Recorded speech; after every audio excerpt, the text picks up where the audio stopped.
The Leo King will be live shortly. Please hold on while the collective consciousness loads, and thank you for being a part of the Leo Kingdom.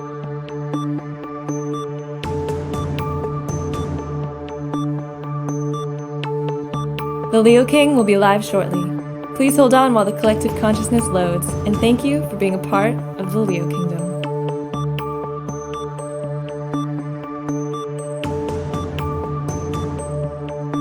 The Leo King will be live shortly. Please hold on while the collective consciousness loads, and thank you for being a part of the Leo Kingdom.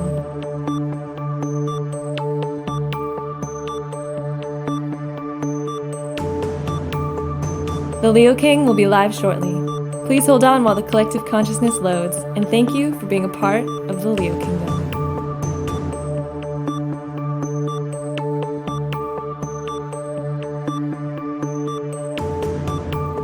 The Leo King will be live shortly.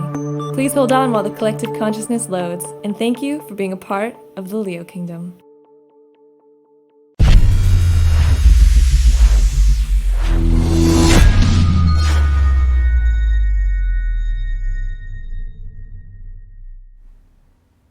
Hey, what's going on, everyone? It's David Palmer, the Leo King, and we are here live for Deep Love Tarot, your weekly love tarot / astrology report for the week of October the 14th through the 20th of 2019. We're here on highvibe.tv. This is the exclusive spiritual network. We've got apps, of course, all over the place: iOS, Android, Roku, Apple TV, and we have an awesome website, highvibe.tv, with our exclusive content. And we just redid the whole entire app as far as the categories, and we are redoing so much. We also have some awesome new features coming out. We're going to have the old Leo King notifications and other notifications from other people on High Vibe on November 1st. We have a community element on the app and also on the website that's coming out November 1st. You're not going to want to miss it. To get this exclusive content, check out highvibe.tv. And of course, joining me on the show always is Craig, who's in the house. What's going on, Craig? That I am here. I'm feeling good. I got my hair cut this weekend. No more split ends. It's a good day. It's a good day. No more split ends. I don't know what that feels like. No more. Buddy. They get fucking tangled, and you gotta like rip them out pretty much. It's a pretty fucked situation. I tried to grow my hair when I was 7th or 8th grade, and then I looked like that kid in Boy Meets World or whatever. I'm sure you looked like a stud. I don't know. I mean, It probably held you back though. Is that why you kept getting beat in swim team all summer long? well, that's why, well, I didn't wear a cap. You're right. But, you know, my team was very good, so. They were decent at best. No. But we are all here after a crazy full moon. And coming into this week, it's kind of weird. The astrology, of course, there's a lot of underlying themes, but it's not like it's like major aspects this week. So I think that this is a lot of processing for us relationship-wise. If you've never watched the show, though, we do incorporate the tarot, and we do a collective reading first, and then, of course, we pull from the High Vibe solo cup what sign we're going to do. So we don't do it in order. We do it however the universe wants to do it. This week, we're going to be using different cards, just one deck different. So we're going to use the Golden Tarot, which is Rider-Waite, as our first card. We're going to do a challenge. Then we're going to find an outcome, and I'm going to do this kind of different here on this outcome. I'm going to say, you know, what the main theme is going on, and the outcome if you're in a partnered relationship or single. And then this card right here, and I'm using another Rider-Waite deck. This is one of my oldest decks. Look how old this thing is. That's actually the deck that I learned on, and this is as the well. deck that Craig learned on. Through Jax's tarot school. 7.5, 8 years. I have never used it on this show. I haven't used this deck personally on camera in years, actually. I was probably the last one to actually really use it. Yeah, so, but you know, this is gonna help understand after the outcome of what's going on, a much more clear alternative of, you know, what to do about that outcome. So this is gonna be a really interesting week. Of course, we use the Astro Dice as well. And we have a lot of questions this week, but for those, there's some signs still that are remaining. There's only a couple, but still, send your questions to deeplovetarot@gmail.com. We answer a question about your sun sign and love and so forth live on air. You're not going to miss that. That's the best part of this show, I feel. But I say that we go into the collective reading. But before we do, Let's how are get you it. feeling about the full moon, and how did it feel for you, bro? You know, it wasn't that impressive for me, actually. I felt a little drained. I felt They'll do that. a little like a recluse a little bit. I watched some football this weekend. Saw a one-woman show last night, dating in LA with no nipples. It's quite mind-blowing. If you're in the LA area, it's at the Whitefire Theater going on there. Check it out. I would say that's not just like a boring full moon. Yeah, that was definitely the climactic event of it. But seeing that one-woman show is pretty mind-blowing, to say the least. Well, you know, this full moon had Pluto squaring it, so it's like it comes out at the last minute, kind of like a bug that you didn't see coming out of the corner, like, whoa, right? Like, and then there was Jupiter, and Jupiter's, you know, trying to like search for, so it's more of a searching full moon, especially Pluto's searching in a depth. Jupiter's searching this more outer realm and where knowledge and where life is going. So it was a searching full moon. It's kind of like when you're on a computer and or you're on your phone and you're like, why isn't it loading? And it's like that moment of like, there's a lot of, where's this all going? Or when's it gonna happen? Or how's it all gonna happen in life? Like, what am I? Who am I? Where do I wanna go next in my life? What's gonna bring me happiness and peace? There was a lot of what ifs. What could? I feel like that's been a summary of the last 12 months, all wrapped up into one little statement there. Well, yeah, and I think that this full moon kicked off the next 3 months, which is the build up to the Saturn-Pluto and eclipses. Perfect. Christmas let's kick it off. Through January 12th. It's going to be pretty intense. So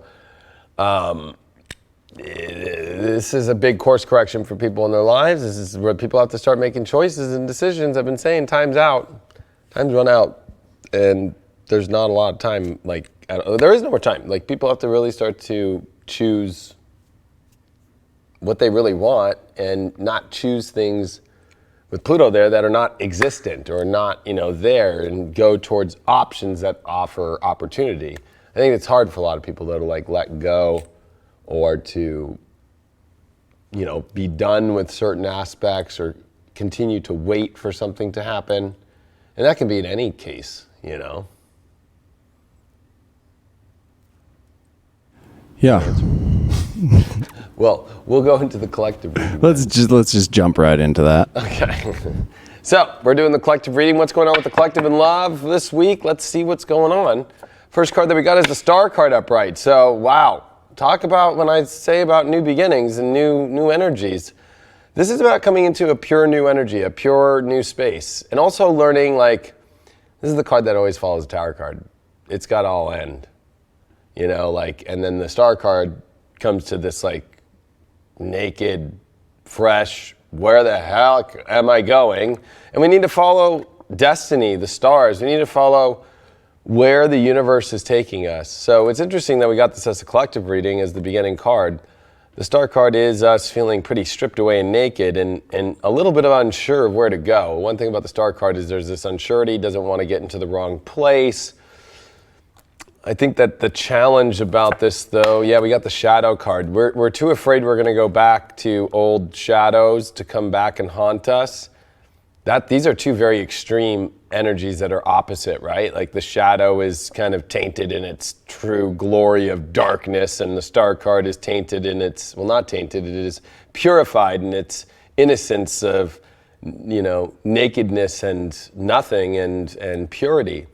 And I almost feel like the challenge is that we don't want to go into anything because it's like, I don't want to go through any more bad experiences, or I don't want to fuck anything up, or I don't want to do any of this. But that's just like the challenge, is realizing that, you know, it's a fear. The shadows are always fears. Shadows are, you know, subconscious energies. I think a lot of this is like, don't be afraid, you know, like just because you're at such a new state, don't be afraid that. It's like when you buy a new car and you're like, I'm not going to even drive over curbs for the first week. Or when I had the Corvettes, you know, like when I had my first one and my last one and the one I have now, it's like, I don't even want to go on a curb. But now I got to go over curbs. You know what I mean? Like there's this thing about, it's like, I don't want to fuck anything up or do anything wrong or go in the wrong direction. But at the same time, it's like, you're not enjoying the life. You're just going to be stuck in this kind of like. You got to take some risks. Yeah, you know what? There's a little bit of risk. Let's see. You got to step out into the world. Let's see what the outcome is for single and relationships people. We got the Yod destiny. So there is something about new situations that are fresh that you're not afraid to go into that has a destiny. You know, Yods are very rare in astrology. The Yod card in destiny is very rare. So there's a lot of destined things that are about moving into new energies, and you can't be afraid of it because the Star card comes after the Tower. Like, the Tower is when it just is all destroyed.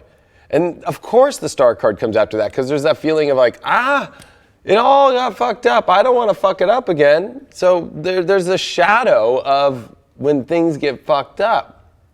But does that necessarily mean it will be when there's this Yod pointing to destiny? And Yods always have a weird angle, right? It's like a sextile with two quincunxes, right? 2 135. So, you know, there's this aspect here, one, you always got to do the trine and then you add over the 30s, the 150s. But it's a weird angle because it is weird and they're dealing with different elements and different aspects. So it's like we almost have to go into these worlds that we're not normally accustomed to, but they are destined spaces to go. And so the more like unaccustomed it might feel, the more you probably know you're going on the right track. So if you're in a relationship right now and it's kind of kaboomed and you guys are partnered, not broken up, then, you know, it's like this place of dealing with the shadows and if it's going to move into true destiny. If you're single and you're trying to bring in new things, like don't be afraid of using the full moon's energy with the trine to Jupiter of opening up doors and not being afraid of that Pluto square, that shadow. I mean, this plays out pretty good there. How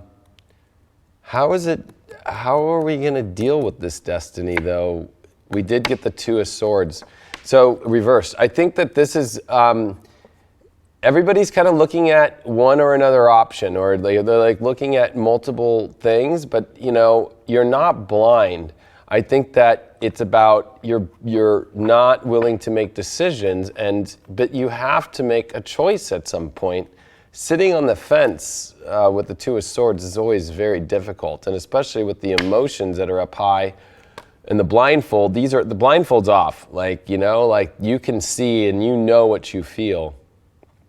And I think that also with this, I always throw this over the challenge card, is that, you know, anything where you feel blinded and you don't get all the information, the feelings aren't expressed fully, there's questions about the feelings, you don't have the right communication to understand where anything's going, you know, I think a lot of that is going to be a pretty clear indication of where not to go.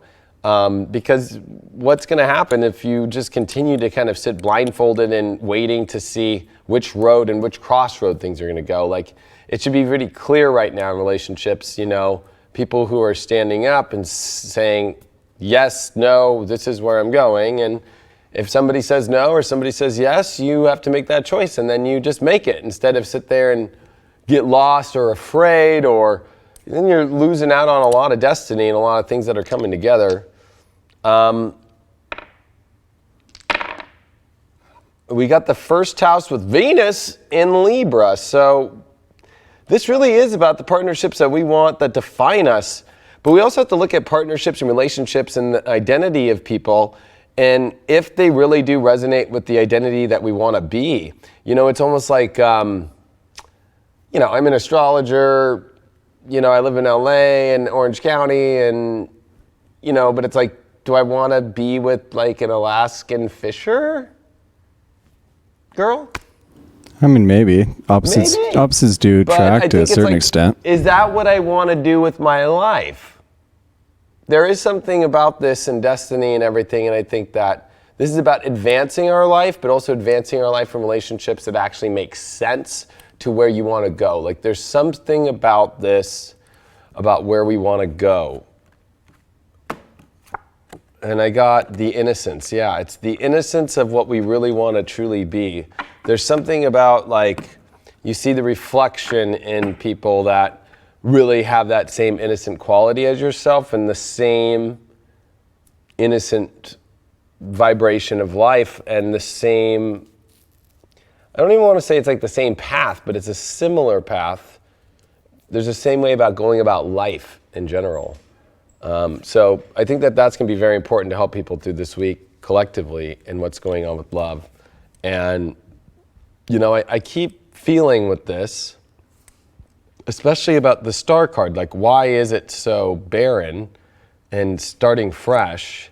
We have the Two of Pentacles. I feel that this is because relationships were uneven before this. And if you're in a relationship right now that is still together, I want to make that one clear, because some people go, I'm in a relationship, but I'm kind of not. It's like, no, like there's been no breakup, and you're in one. You know, you're in an you're coming from a very unbalanced place. You're coming from two different worlds. And I think that for single people, it's like if you're kind of out of what you've come out of, like you were in two different worlds even though you thought they were so similar. And now it's like trying to bring in two worlds, that there's no more victimizing. There's no more feeling like you didn't get everything. There's like that you were not thrown out to drag. Like, here you go, you're out on the fucking street, like, and your emotions and your values kind of taken away or stripped from it. So I think that this is why we're at this star moment in our life. And destiny-wise, it's dealing with that we didn't get what we actually thought we were so excited about and having. It didn't show up that way. And so the destiny that's showing up,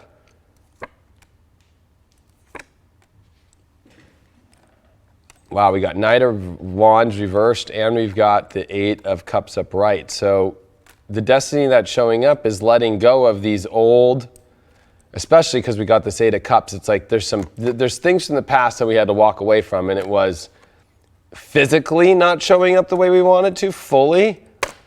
And that could be hidden underneath too, of like, you know, even like attractiveness wise, not exactly what you fully want. And then Knight of Rods reversed. There's something there that, you know, that you were going to champion and go towards and put so much energy into, but it just was it was a losing battle, and you had to move on from it. And so the destiny has reached this point because in many ways I feel, the Three of Cups reversed, like another thing that you thought was such a celebration that wasn't. That's quite an extensive reading. Well, I got inspired by Tyler's Tarot recently. That dude's fucking hilarious. I love Tyler's Tarot, and I don't mind promoting other people even on 5i, because we're all about the community, and and that's how I do readings when I do it with people. Like, I just keep going, but I was just like, we need to get some more depth, because I feel like this is a pretty intense week right now. And I just feel that it's just, there's a lot of questions up in the air, especially with that star card like that. Especially with a destiny, though, and a shadow in the middle. Anything that's just hiding or holding things back, or you're not able to reveal it all, or there's no connection fully, it's like, we gotta like cut those cords. So how do you feel about that, Craigie? I mean, I feel like it resonates. I feel with that star card, it's like you can't have the universe, and with that shadow figure creeping up behind it, it's almost like you can get caught up and afraid, like you're saying, of like past relationships or past tendencies that you've had to work your way through. In reality, it's like you almost have to take a chance for it, that it's going to work out this time if you put forth the effort. Yeah, but I mean, I got that there was so much in the outcome that was like, I missed the end of it. I was fixing the camera over there, so I actually didn't see the last part of it. It was Three of Cups reversed, Knight of Rods reversed. It was Page of Pentacles reversed. It was Eight of Cups upright, which is leaving. Like, there's just so much about it. Looked like so much, so perfect, so it could joyous, be a so joyful great. abundance of, you know, it's a culmination like, of working towards love. There's a destiny here that actually fulfills that with the star card of new. That's what's hard. So That's what's hard. well, let's see who's next up on the who's gonna show up on the cattle. Look who's showing up. We got Sagittarians at first. That's the first time I think they've ever been first. We have any Sag questions? We do. Oh, all right. We do indeed. You can throw me on camera too, and I'll smoke on my jewel here and answer some Sag questions. Some Saggies. What's going on with Sages? Sages don't like me. They don't like me after last week's reading. It's all right. They don't like me. Oh, Pisces, not Pisces. Sorry, Pisces. Sages don't like me lately. And I hope y'all know I love every sign and I love Sages a lot. Alrighty. This Sag. What advice can you give a single Sag woman, late 30s, being constantly pursued by younger men, but who is still hoping to find a stable, monogamous relationship with a man her own age? Should she take the opportunity as they come and have fun with knowing that the relationship as a younger man won't go anywhere? Or should she just cut everyone out and focus solely on seeking out the one partner that she is hoping to attain? She's been divorced for 5 years. So, I mean, what I learned last night in dating in LA with no nipples is that you definitely should test the waters, because you can find love. I mean, it doesn't matter what age necessarily it is. Maybe that person's ready to extend their life path and really be in a monogamous relationship. So I don't really think age should be a deciding factor on whether or not you're going to be with someone. I think it's what that person's all about and the journey that they're trying to go on. Yeah, I would agree with you 100%. I think, though, she's been divorced for 5 years, so it sounds like it's been a nice 5-year run. I think with Jupiter that was squaring Neptune for this year, that it started to come up as Sag have Jupiter in their sign. It's ready to expand. It's ready to expand their life, but that square to Neptune is their emotional life has been blocked. And then here's all this energy coming into Scorpio, pretty intense with the Mercury retrograde in Scorpio, and Venus is in Scorpio right now. And it's coming over this week, the retrograde position of last year. That, you know, I think a lot of it is like, are you ready to really divulge your full emotions fully? Because with those situations of even the question of, should I just have fun with the younger ones, but really I want older or my age, there's something still about trying to just continually seeking the understanding of the emotions that you want. If you want to keep doing that, but you are going to have to, as a Sag, make a choice. This is the North Node in Cancer.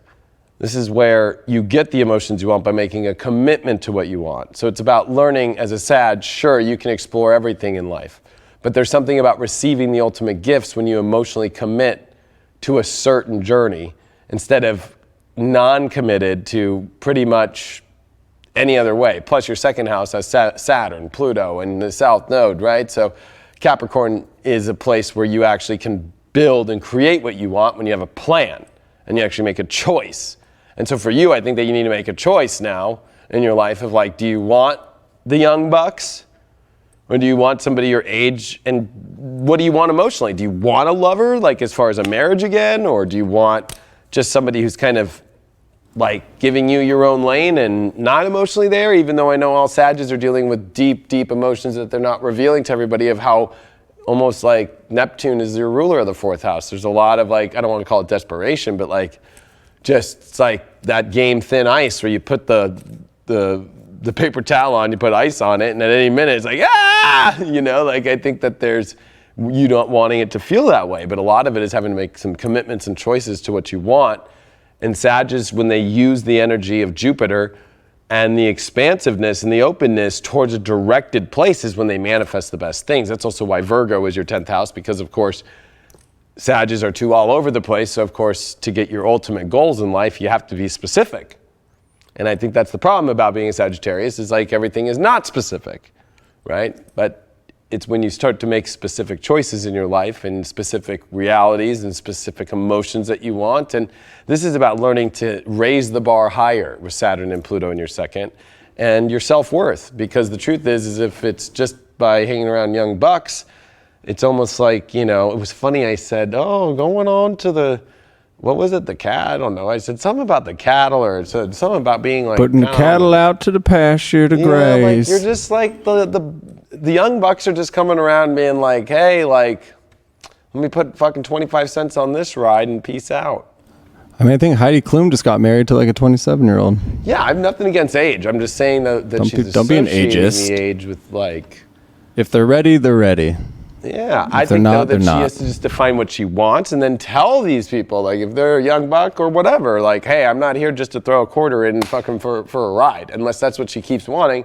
But then that's counteractive to the universe of what she wants, maybe in another emotional place, because that's the whole part of the emotional thing right now for Sagittarians, is they are through a wild wind of emotion and it feels very lost and confused, but it can be defined with Saturn in the second house of understanding value and raising it to a higher bar instead of a lower bar, or being with somebody, partnered Sagittarius are like, oh, like this is great, but actually I want more in my life.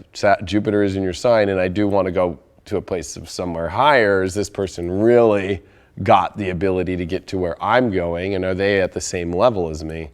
So there's a lot of that. I think that for her, the best way to do this would be to like see the value in herself. And thank you, Gabrielle, for the $2 donation. Much appreciated. Yeah, thank you very much. So let's see what Sagittarius. Yeah, let's see what these cards get. Let's see what Sagittarius have in their report this week. We've got Page of Pentacles reversed. Yeah, this has to deal with self-worth and value.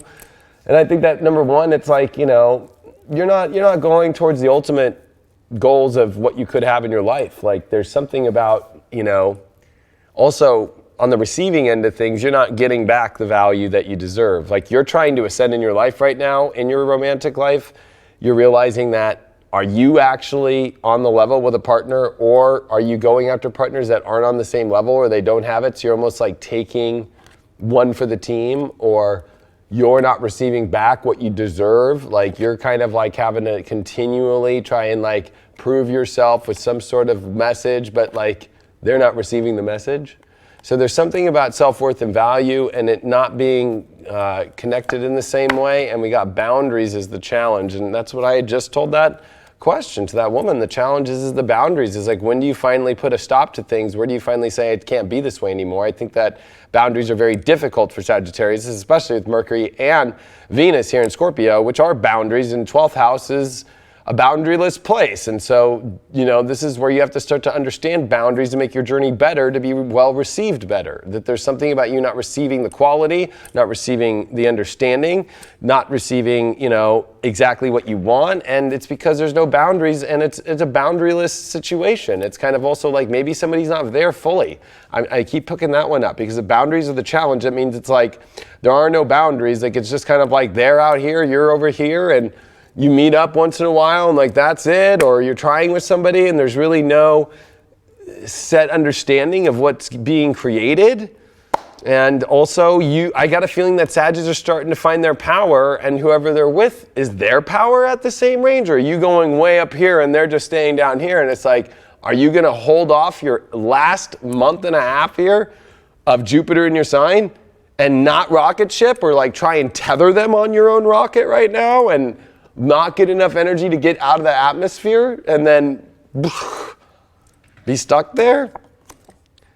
And you got Uranus card here. The outcome is that there is some unpredictable outcomes this week going on for coupled and singled. So something amazing can come in for singled people, and then maybe something great finally shows up in a coupled relationship. Like you figure it out, you can figure out something new. But also with Uranus, there is, especially in Taurus, and this has to do with Sagittarius, with their 6th house of their reality. Like the reality, does it really work? And if it doesn't work, this is going to throw it for a loop. And so this is going to be a card that's definitely going to show us some really weird stuff this week. And it's a good card though. Uranus definitely can bring things together or figure out really hard problems. But with Uranus being in Taurus, with the moon crossing it as we're speaking right now, and Venus that's been in opposition to it, you know, there's something deeply about like, as you come to your conclusions this week, the outcome is this really functional? Is this a functional relationship? Or is it a boundaryless, not really receiving a fair share on both ends, and not really going anywhere? I keep getting there's something about not going anywhere. The Hangman. I knew it. So there's stagnation here. And there's also, of course, a lot to learn from it, but how long are you going to wait? because there's something about waiting too long, especially that this has been coming a long time and it just is still, you're stuck. And you're stuck in not feeling valued fully. And we did get Jupiter in the 8th house of Taurus. So you have to expand to a better place by learning to either A, go deeper, or more importantly, start to look at the truth of what's actually there, like actually uncover the truth of the true value and see if that's actually a place. And also, you know, Jupiter in the 8th definitely was here to, that maybe that if you expand by learning to put boundaries on your values, you'll start to see the truth of what actually comes out instead of giving away everything. Sagittarius are giving away everything to energies that are not giving them as much back as that they are giving back fully. And they're getting fooled and they're being tricked. I think that was the most extensive reading that you have given so far in our tenure of this Deep Love Tarot. Well, I'm in a deep mood. You're just hooking those Sages up. I'm pulling a Ganesha with, now, I'm just, you know what? I'm giving people what they want. Clear your energy. I knew it.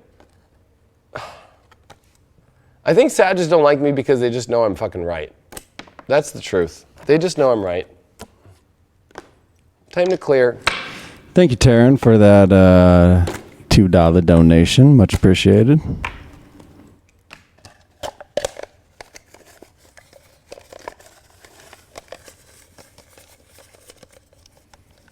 Who do we got here? We got Geminis next.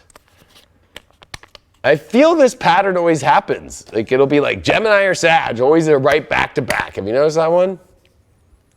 I do. I notice some things sometimes. What does the chat have to say after that? There's some Sages in there that were like, ooh. Ooh. They better be quite appreciative because that was... I like this. That was the distance right there.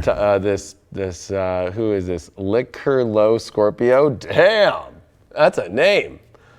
Dang, this guy got angles with the camera. These other people need to step up their technology. Well, I thank you. I think we would take appreciation to that. We put a lot of time and effort into High Vibe to make sure that we bring out content that is a step above the rest. We ain't fucking around. Some might say. Oh, someone said, Sag don't like anyone. Laugh out loud. That's right, because they think that they are always right. By the way, I have not dated a Sagittarius in years, so the truth is I don't have anything against Sagittarius. I love Sagittarius. I'm just like looking at the astrology and the cards, and it's just like, it's been months going on like this. Like, Thank you, Gabrielle. Anyway, Gemini question. I've never dated a Sagittarius, actually, so. We do have Gemini question. If I can pull it up, that'd be great. Okay. So, what's the best way to emotionally handle your current partner who's responding to their ex in a flirtatious way? Mr. Palmer? So, more Jupiter stuff. Jupiter's in the 7th house of relationships for Geminis right now. And so it was squaring Neptune, which Neptune is your 10th house ruler, and Neptune's up there in the 10th house. So like this is about, one, your reputation's on the line with relationships. Like, do they value you with North Node and Cancer? But this is all this 8th house shit in Capricorn. Like, one, are you becoming like too much of an investigator and too obsessed? Are you going through their phone? That's a big question. Are you stalking your own lover's page or the person you're trying to date like all the time? Are you maybe taking things a little too extreme? Like, are you taking like one thing as and building up like this detective thing? I don't know the situation, but I think that one is like you're having to learn to trust. And if that value is shown, it will be shown. Stop looking outside of yourself, but start seeing what's inside of the relationship that's valuing you fully. Like, what is all the things that is being valued within you that the relationship's doing? If you're not getting any of that same flirtatious attention, Well, then obviously that's why you're focused on it, because you're realizing that fucking I'm not getting any attention. So guess what? Then there's a fucking issue. But if you're just obsessed with what they're doing, even though they're showering you with love, they're helping you in this, they're making love to you every night, they're telling you how hot you look. Yeah, but people lie also. I mean, they could be banging you and telling you how much they love you at the same time, fucking trying to get out there. I mean, that's why I wanted you to take it, because that's just bullshit. You need to get out of that fucking relationship. If your partner is showing that, nah, ain't got time for that. I know. This is what Geminis are learning, is to not get too Scorpio. Black or white. Because if they get too Scorpio, they could fuck up something that's good by becoming too obsessive or too outsiding, looking at everything instead of what's going on that's actually happening within their personal life. This is not her own personal life. She's attaching his life and his comment to his ex, or if it's flirtatious, we don't know, right? It could just be like on Instagram and just being like, you know, hope you have fun. Yeah, I don't think that's flirtatious though. I don't know. We don't know. But I'm an astrologer, and I know that Geminis can really wrap themselves into some really wild stories here. Well, there's some shady people out there. With all this 8th house. It's like, don't become a crazy detective right now. Are you getting more than that back? And do you know how to set boundaries and be like, hey, I'd feel better and more valuable if it didn't feel flirtatious. If your partner agrees on that and just throws it back to you, then it's over and it's not that big a deal. And that's just what it is. You definitely got to talk to the person. Bottom line. I don't think it's you got to voice your opinion. I don't know. I'm feeling that voice your feelings. I'm saying that I feel that this is becoming too much about the outside instead of what's actually happening on the relationship innards. You know, sometimes people can take things way too far. Queen of Wands. All right, you need to remember that you are the queen and that you are totally an understanding and loving, and that you have this soul power of love right now that emits from you. And of course you want that back. No queen, and even, you know, it's ironic, today was the Queen's speech in England. And not one person in that room, okay, in the Commons, like they did not speak one lick of a word while they were in there. So there's something about the Queen of Wands, like, this is my ultimate love and heart, and the attention of that is fully there. But, you know, being a Queen of Wands is great because it's super loving. In traditional Rider-Waite, of course, it's got the cat. You know, there's this aspect of it, like, really being an intuitive love, a knowing love. And this week, it's like, you've got to be in that place. Not to say that a whole room needs to just be quiet for you, but there's something about respecting you and honoring you fully. And so you need to hold that space and not be in situations where you're not being treated that fully. If you're not being treated like a queen or royalty, if you're a guy, like, there's something about that. Also, this is about you kind of learning to step up your ownership of that role more, instead of choosing situations where you're not the queen, where you're not in that royal good place. The challenge here is lucky. So I think that you feel that there's been a lot of bad luck going on in relationships, that you haven't gotten that ultimate happiness and love that you thought you did. I feel like you think that, you know, you were a little Game of Thrones out and you were taken off the throne, and Daenerys came in with her dragons and just burned everything up. But I would say that maybe it did because you were actually not owning your full value, and maybe that you were not communicating that value. There's something about luck. Luck only happens to those that have the availability for luck. So a good example is, you've got to play the lotto to win for luck. You know, you got to show up and build a computer like Apple to have the luck for it to take off. There's something about you that you have not really put out fully what you've really wanted to show up in love. You think it's unlucky, but you haven't actually shown up fully yet in the presence of that to actually be admired that way.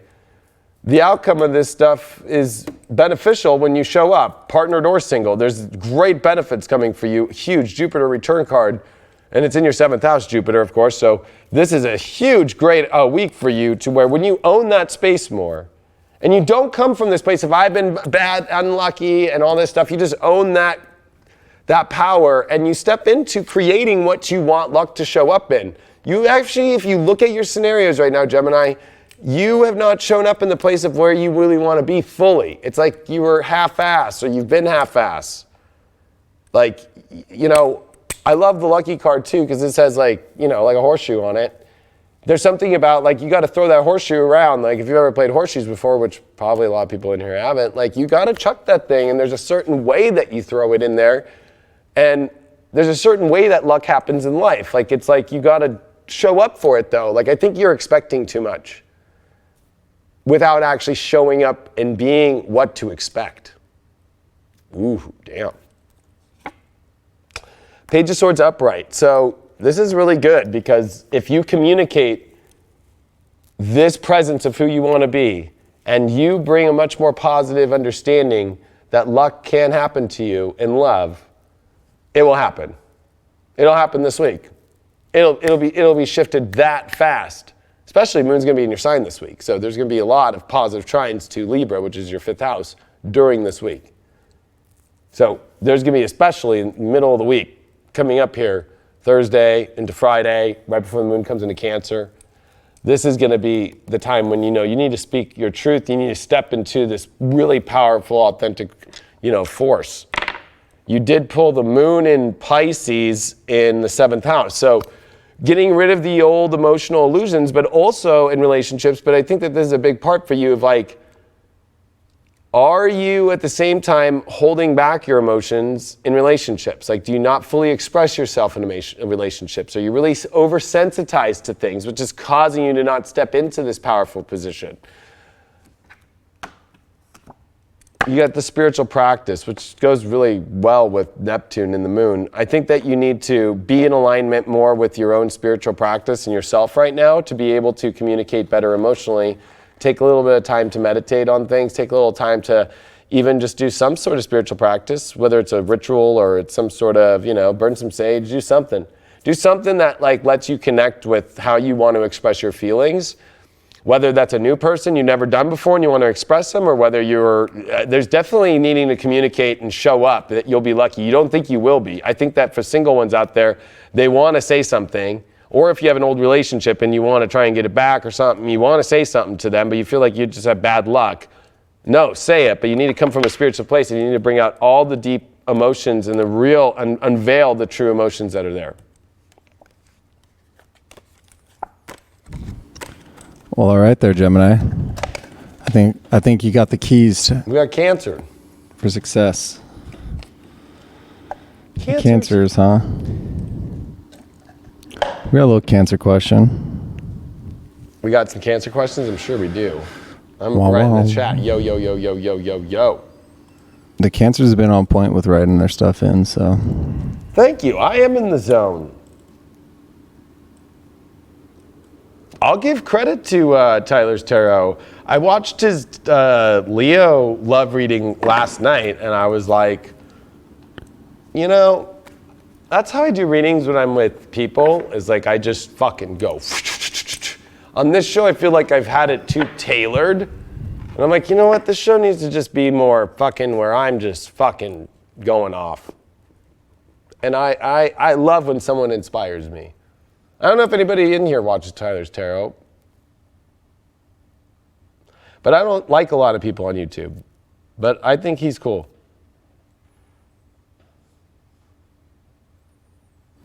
All right. Cancers.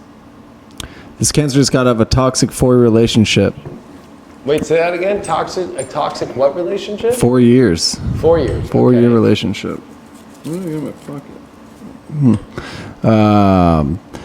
If I continue my shadow work, inner child healing, yada, yada, yada, working on those traumas, is it possible to meet someone before the end of the year? What would you have to say? 100%. Cancers, do they have a good outlook for the next couple months going forward? Yes. I think that the shadow work for Cancers, though, is this idea of what a relationship should look like. Like, they are way too deterministic on this structured way of how a partnership should look like. They have to be a little bit more flexible. They have to be willing to open up a little bit more. And especially with these fourth house transits going to be in big squares to Saturn and Pluto with Mars, and then we got a moon in Cancer squaring the sun in Libra. This is where your way of how you're too sensitive emotionally and too, looking for things to be a certain way, like you gotta have to kind of back that off for a second. And with Jupiter in the 6th house, you need to explore different realities. With Uranus in the 11th, you need to start trying different groups of people. Like if you continue to keep going to the book club and only want to find somebody who reads books, well, you've already been through those circles. This is about trying new circles. This is about going out. This is about taking some, not so much risks, but going out and trying something more edgy and more fun, more exciting. Trying a partner that might be more exciting, that's more in alignment with what you do, and has more groups and energies of connections that you want to go, instead of you basing it off, well, that's a little crazy. They come from, not the book club, they come from, I don't know, fucking some sort of club. But you like doing that, so it's like, why not? Why not see that? Like, it's about really seeking new styles of people and relationships and getting out of your comfort zones. That's a big one for Cancers all the time, but now more than ever. And actually going into places that you actually think you can't go. Because Cancers want something so bad, but they're like, no, I can't go do that one. I'm stuck in this place. I gotta stay here. I don't want to leave this. Or I don't want to leave this town. Or they come up with really good emotional excuses. Like, I don't feel right. When Jupiter's there in the 6th house being like, you're fine with health. Go. Explore the reality to see what's there. All right. Cancers, you got the Fool card upright. Go have fun. Jiminy Christmas. Go have a good time. I mean, it's like, the Fool card to me is like, go and remember that you're a human being and nobody knows what the fuck is going on in this life. Like, there is no set understanding. There is just the beautiful adventure of like going out there in the world and being with the dog and running in the beautiful world. And when you come into a space of just the moment of the universe and just life and magic itself in that way, that's when things start to come together. You might think you're dumb, like, oh, I'm stupid if I go just run out and just go try and enjoy my life right now. You got Mercury and Venus in Scorpio right now. Like, go for the love that you want. You know what? They say fools rush in. Good old Frank said that, but there's something about it not being so foolish to go deep, especially as a Cancer, into what you really want. If the timing's right, you just got to go out and grasp it, make it happen. Yeah, I think Cancers need to go, just let go of a lot of these scholastic or even rulistic kind of, way of how a partnership should be. Their challenge card is the Divinity card, which, I think that the challenge is that you're not trusting your divine instincts, that you know something's divine, you know what you want to have, but why aren't you doing it? It's like, why aren't you going towards it? Why aren't you experiencing it? It's almost like you don't want to feel stupid if you go there and it doesn't work. Or you don't want to try it if it doesn't work. Like, everything's divine, but you don't know till you go and experience. Like, the only fool's the fool that doesn't go. The only fool's the fool that doesn't try. The only fool is the fool that doesn't ever actually experience it. The outcome of this is the Cancer card. You're going to get the feelings that you want. Singled or partnered right now, trying something new, trying to be more in line what you feel divine that you need to change in the relationship. And if you just, got in a relationship, like, don't be afraid that divinity is not there. Like, or maybe you got to be aware of it. Maybe divinity, in the same way as sense of spirituality-wise, might not be on the same page. But you got to go explore what that's going to feel like. You pulled your own card as this outcome, which I feel is good, and the feelings will come into the direction that you need to. But you got to be willing to go through the experience, and you got to be, taking a little bit more. And you got the Magician card. Wow, Divinity Magician. Holy motherfucker. That's my favorite card in the deck right there. Yeah, this is where, guess what? Like, it better be, you have magic waiting for you, and you're not going. You're choosing not to go. You're the one that's pulled out. You're the one that's afraid to go into magic. You're the one afraid to really go. You know what this is? I'm fucking feeling this one really hard too. I want to pull another card on this. Yeah, I felt it. King of Pentacles.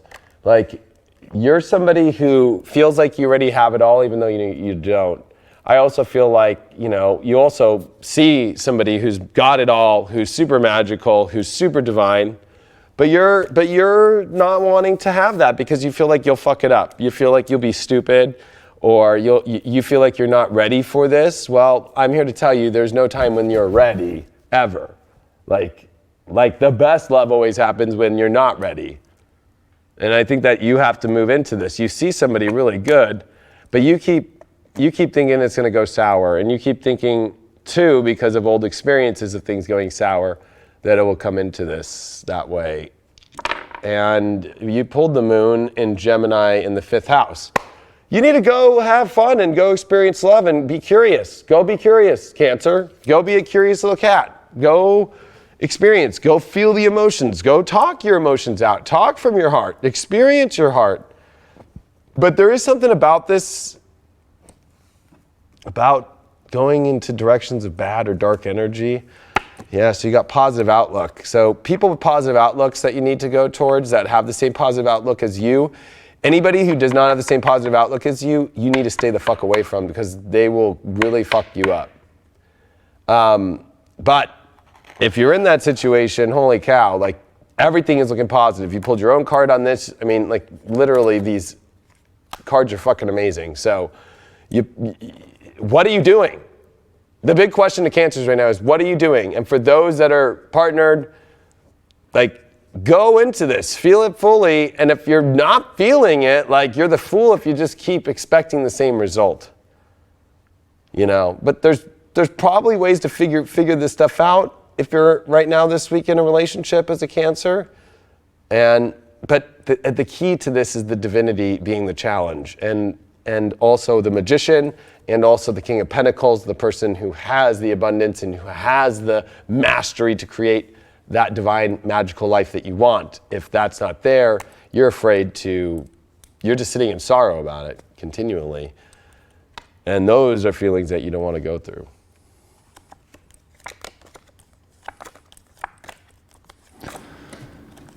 Alrighty, we've got some more donations. Thank you, Nicolette, thank you Kamala, very much. and Thank you. Pragmatic. Much appreciated. We got Aries. Sweet. Some Aries action, huh? Yeah, some Aries action. Isn't that lovely? Got some Aries. Let's see if I don't know if you guys want to help out and try and share this. Let's try to get over 1,000 people watching right now. We're at 850. That would really help us out a lot here. We put a lot into doing this show, and we appreciate you all being here and supporting us. If you can help us get this thing out there and just share it on your Instagram, your Facebook, something, truly appreciate it. And I don't know if you guys noticed, but when you're on my Instagram and you tag the Leo King, at the Leo King in any video, I always try my best to go through my DMs and put it up as a story. So, even if you take a video of this, like, fuck yeah, fucking Deep Love Tarot, whatever, and you tag me, and as far as put like at the Leo Kingdom, at High Vibe TV, we'll go on, or at Chief Mojo Rising, like, we'll all put it on our stories, like, and we'll promote you to get you out. So it's like a fair exchange thing. You know what I mean? We got no Aries. All right. We had one, but it was just super generic weakness. Let's ask a card Sorry. why there is no Aries. Understanding, they think they know everything of what's going on right now, but that Ain't that might the be truth? a negative aspect. Just kidding. There's something about this card to me in Ganesha's deck, understanding, like, it's just on the eye. I think all Ganesha cards are good, but there's something about this, like, oh, I understand it all. They pulled the Ace of Cups. This is starting from a complete new emotional place. I think that, emotionally you've been going through a lot that didn't go the way that you want to, but this week with the white dove, there is this new start. And there is something about this being a much more fresh position. This is a big relationship week for all Aries with Mars and the Sun especially, though, finishing in Libra this week and squaring the Moon in Cancer. So there's going to be a big new beginning for you relationship-wise. Partnered-wise, you could start from a new space. If you're single, you're starting all over again. I would definitely not go backwards. I definitely start from new spaces.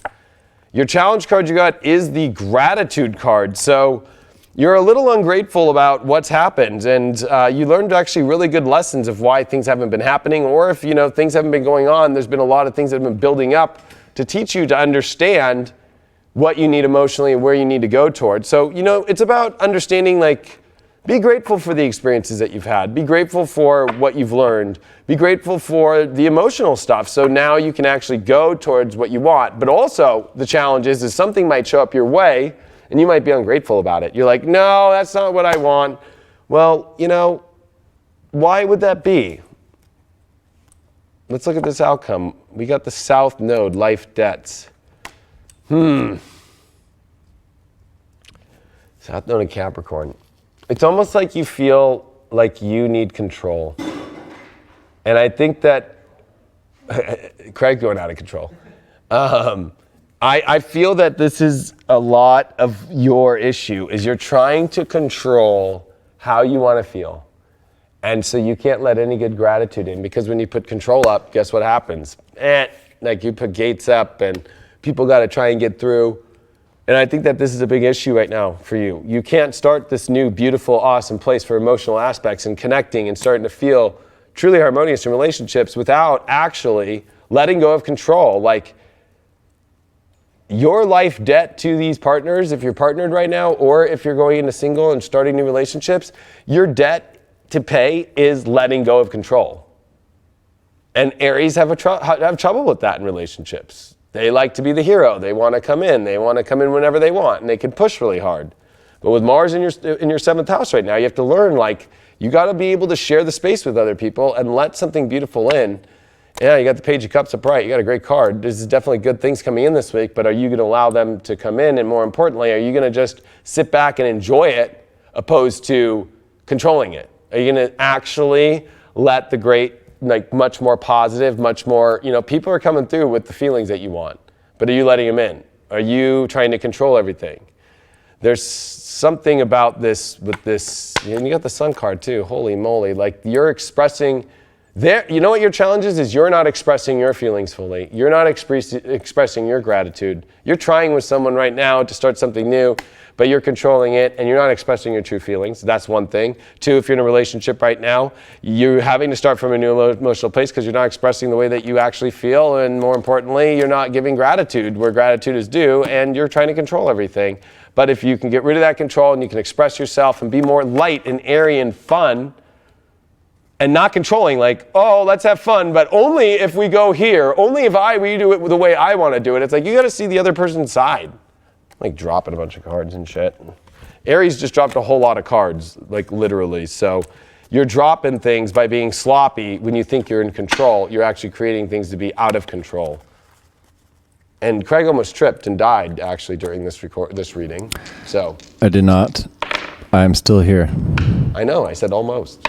Oh, yeah. Second house, Cancer, Uranus. So, yeah, this is you having to try new ways of expressing your feelings and knowing how to appreciate the feelings of other people and actually connect to the feelings of other people instead of it being always about you. This is like you stopping it being always about you. Your card for this is you got the fulfillment card. You get fulfillment when you actually are able to fulfill somebody else's emotional desires.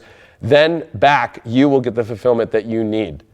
But you cannot fulfill yourself if you're trying to fulfill yourself first in how you want to feel from the way that this reading is showing up, especially with this control issue going on. So they're going to have to put some other people's needs and necessities and their wants before their own? Is that what you're saying? Correct, because they're always right now doing that, and they're not expressing themselves in a positive manner, and they're trying to control everything. We have to burn that card because I know what it is. And they're not actually connecting fully to other people's feelings fully. They're not expressing the youthful, positive expression of feeling. They're not. They're like, they're getting offers and they're not taking them fully, or they're denying them. There's a lot of denial. There's a lot of control up. There's a lot of just wanting to stay here, but then they feel empty because they put up that wall. Well, Virgo just popped out. Virgos.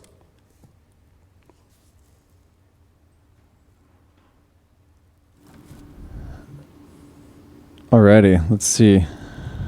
I saved a bunch because we got a lot of emails earlier, so I was trying to speed it up.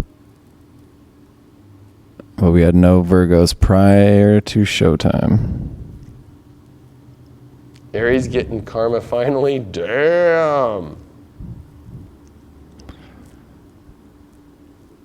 I think Aries are in a good position, but they have to express more fun in their relationships.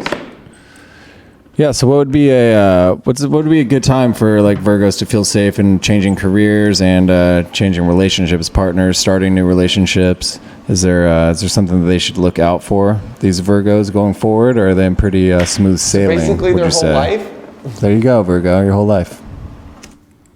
Well, I don't know. I'm trying to understand that question. Like, when's a good time to change their career, their relationship? Yeah, when can they feel safe?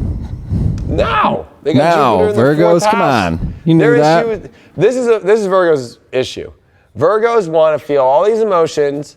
They've got North Node and Cancer in their 11th. They want to go out and experience the world, and they're playing around with trying to understand where to go. And so they really, are having to learn, you're either emotionally experiencing the safety is already here for you to go find what you want in life. But there's a little bit of Virgos with Saturn, Pluto in the 5th with, North Node and Cancer, yeah, sure, they want love, but they also are looking around at all these things, or they want something crazy to make the love work. Something that they have never had before to come in. If a Virgo's in a relationship and it's I want a baby. I never, it's okay, that's a pretty wild, intense thing. That's new. It's 11th house, kind of a shocker. There's a lot of shockers that Virgos want in order to bring in. Some of it might not fit into the love that they want in their life right now. They're safe to go experience it that though and find partners that are.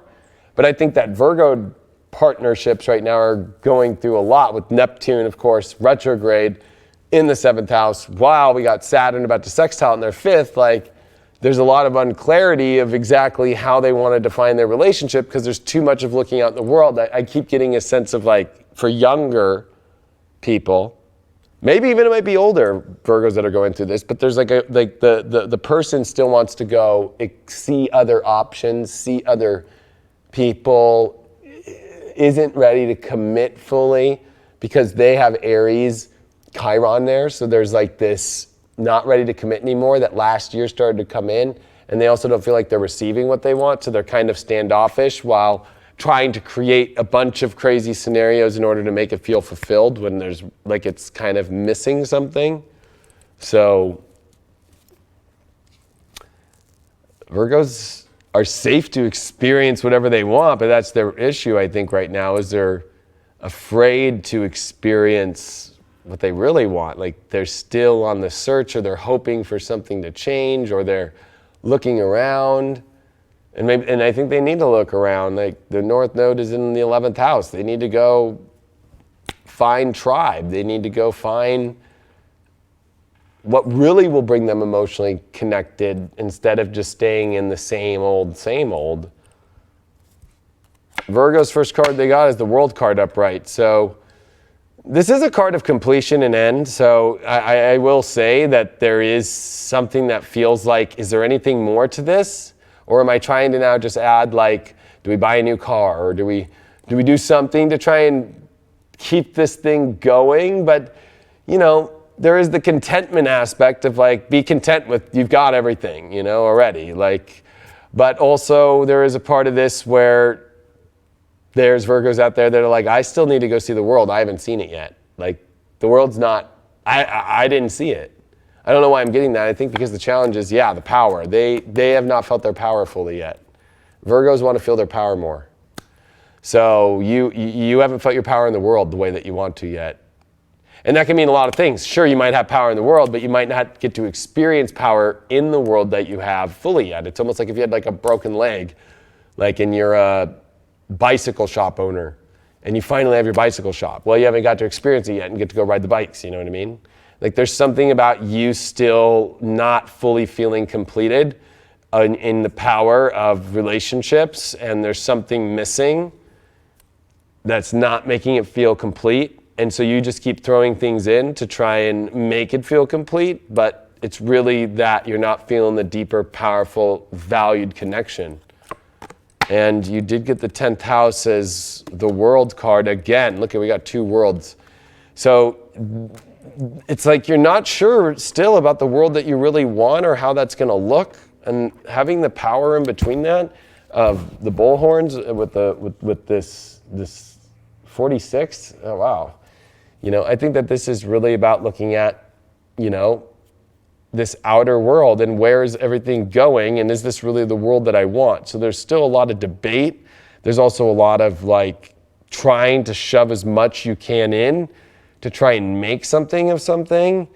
There's still also a feeling though of not connected fully to the world that you want, and that's why in love and relationships there's some weird stuff.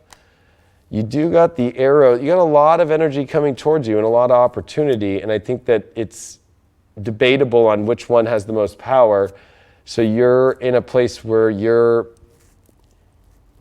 trying to look at you're looking at a lot of options. And the Queen of Swords reversed is you don't know what to pick. You don't know what to do. And I think that's because you don't know your value. You don't know where your value's at. You're not feeling that value. And you got the Ace of Rods. There's something that you feel like there's something better out there. There's something else out there for you. If you're partnered and if you're single, you still all these things are coming at you, but you're not really seeing, because you don't know, you're not seeing the specific thing you want. You still think there's something better out there for you. And you did pull Venus in the 7th in Capricorn, or Mercury in 7th in Capricorn. So yeah, you still are trying to figure out the path in the world, this whole entire 10th house understanding of what you want in relationships. You're trying to understand what that structure looks like, what you want to achieve there. The Ganesha card that you pulled is the insight card. So yeah, you still don't have all the insight on what you want, but the truth is that you do, that you don't want fully what's showing up. So you're still looking for things to go a different direction. And I think that that's where anything that is not showing up, you already have the insight, you already know. Stop going backwards as there's a lot of other energies trying to move you forward because you're uncertain about a lot of things and you're trying to re-kick this into more positive zones or a new zone, but you already know the insight and you already know the structure of what's going to happen, and there's something about it's been completed. But you also have to go find the world that you want to have, and don't go back into old worlds that you've already completed cycles in. There's something about that world, and I got the star, new, yeah. There's a new world that you have to go to. You've already been through the old cycles. I knew, yeah. 2 world cards, come on. One world switching to another world. Don't even try and think that you can make one world the same world again. There's something about expanding into a whole new world. A whole new world.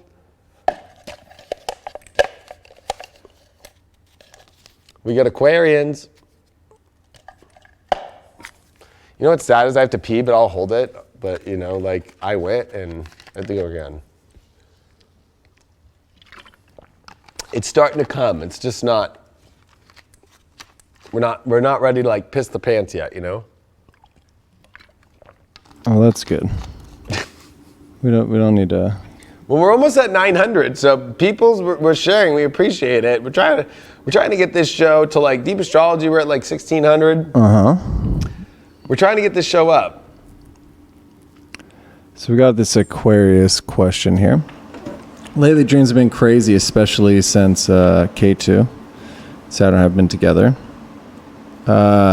Is this a time period of paying back karma from lifetimes before? When will Aquarians be free again?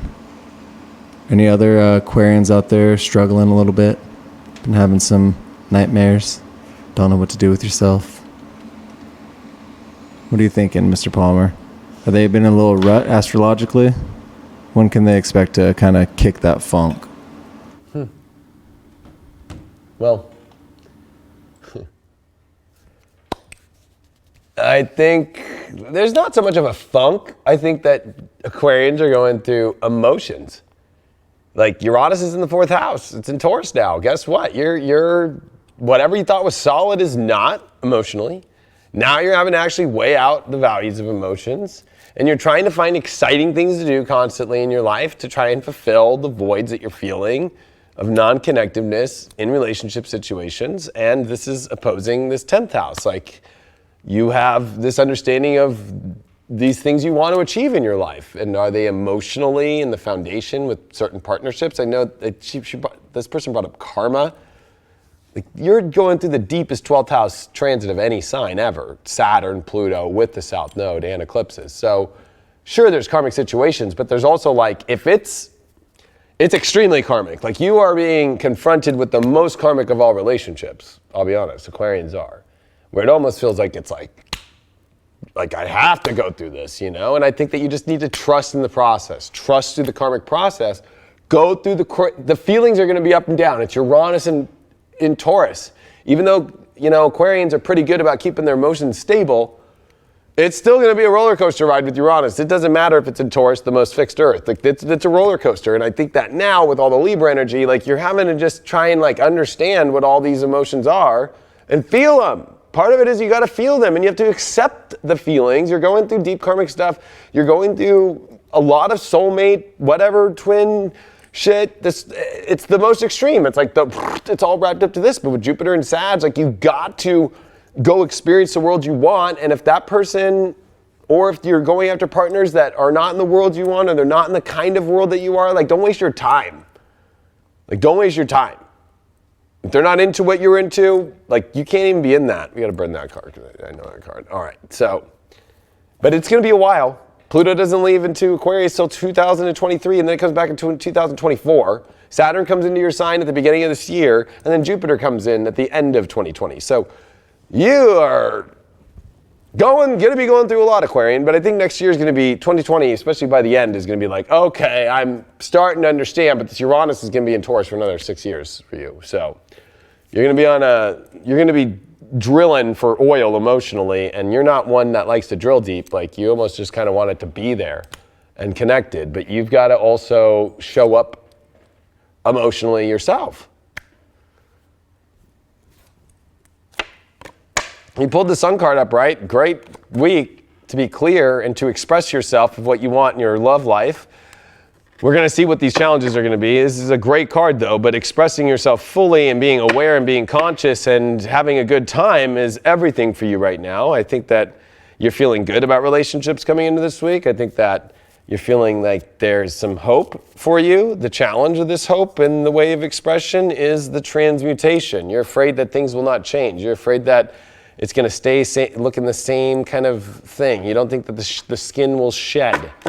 You don't think that, you know, what to you has been kind of slithering around won't stop slivering and just keep slivering around all creepy. But I think that, you know, that's just you. Things can change. Things can change. I think that that's what you need to express, and you need to express what you think needs to change. I'm feeling a huge block with Aquarians not being able to confront change. Like, I don't want this in my relationship. A coupled ones, I'm feeling that the most. Blocks, because you're afraid of what change looks like. But that's going to be the wild ride that you want, that makes you happy, and to be able, you have to express that you want change. You can't just expect change to happen or expect your partner. For single, you know, Aquarians, this is a week where it's like, don't be afraid to fully go in and adapt to expressing what you want to express, but you have to go experience, you have to slither into it, and you have to transmute into it,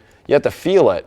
The outcome of these relationships is Mercury. You're going to experience a different environment, you're going to understand a lot of things, there's going to be a lot of communication, and communication is going to be the key to this, to experience the way that you want to, and the change can happen through communication. I felt that. I said that they needed to express and communicate. It is a big deal.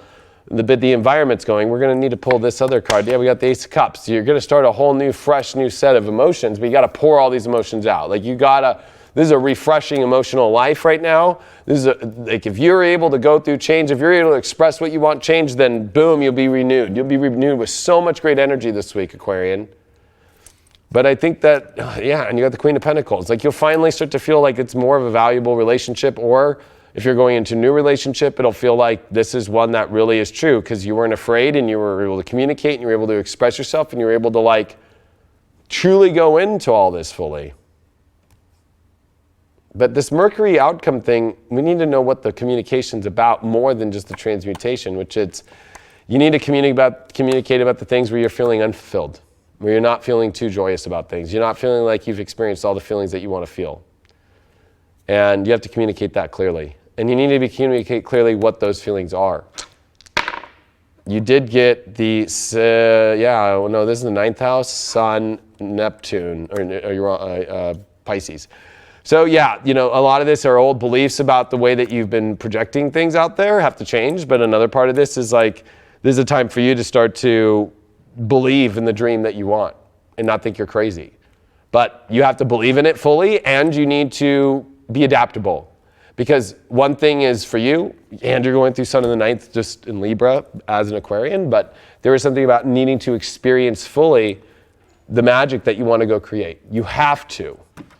And your Ganesha card is the promise of the future. There's good promises for you in the future by just showing up and being you, authentic, expressing yourself, expressing the change you want, overflowing with new feelings. You got Queen of Pentacles you are really going to finally have a lot of the things that you want in this future, but you got to communicate the things that didn't work out, but you got to stay positive and have a positive outlook because there's a promise to the future, because at least this other person knows what's missing. It's almost like they don't know what's missing because you're not putting it out there. I'm going to go pee. Do it. Like me, like I have to pee, I'm gonna pee. You know what I mean? Like when a man's got to pee or a female's got to pee, they got to pee. Oh, I'll pick the next pick that one here. Yeah, we'll see what we got. And actually, it's Leo. Great. Well, now you got time. I was gonna say maybe to think throw about them a yourself. commercial for 1 second. Yeah, we could do that. I was going to tell you guys about the mycelium and medicinal mushrooms, but we can do that also. A few of you are following me on Instagram, Chief Mojo Rising. I've been talking a lot about medicinal mushrooms. I've been taking reishi, lion's mane, turkey tail. Lion's mane been very popular a lot lately. It helps connect the receptors in your brain, get that firing. There's been some case studies. It's on mice right now, but about reversing the effects of Alzheimer's. So it kind of gets that firing. I highly recommend. There's a great company called Host Defense. Paul Stamets, brilliant man when it comes to mushrooms and just all sorts of fungal bacterias. So I definitely recommend checking anything out by him, Paul Stamets. But check this out while we wait. That was the wrong video. So I guess you're going to have me then. And I'm back. So back to that. So you can mix the mushrooms. You can go to straight water. That's why I like to take them on an empty stomach in the morning. You definitely feel a kick. You can get maca up in there. But reishi has been known. It's like almost the fungal of life. It gives you strength, gives you vitality, for your libido as well. So I try to play the video, but I couldn't find it. So I'll just continue to talk, and I'll track it down now that you're back. Well, that's fine. Was I? I'm sure you muted me. It looks like I was going pee unmuted. Yeah, you might have been going pee unmuted. Sorry about that, people. Was it a good one at least? I didn't have my headphones in. I was, you must be psychic because I was like, man, this is a great fucking piss right now. I drank a lot today. I was like, you can buy them. You just look up Host Defense. I think it's hostdefense.com. But yeah, if you just Google Host Defense, they've got a wide variety of it. I get the powders. They're super cheap. If you buy 4 of them, you get a 20% discount on them. They're out of Washington, so... And yeah, they use the mycelium, which is like the nervous system of the fungal. It's not the actual whole mushroom itself, so it's more of a direct That's like the nervous system, the immune support system of the actual fungi. So they're actually talking about, they found a whole mushroom, and it's dated 600 million years prior to any known humanoid artifact found. Fucking wrap your head around that. 600 million years prior. So, wow. Yeah, pretty mind blown. I'm mind blown right now. Did we know? Was your mic on? Is my mic on? Yeah, I'm on. Was it? I think it was on. But I don't know if anybody's gonna answer. I mean, there's 931 people in here, so I don't know. I don't know either. There is a Leo question also. Well, give me that Leo question then. I'm gonna give it to you. Right? Chill.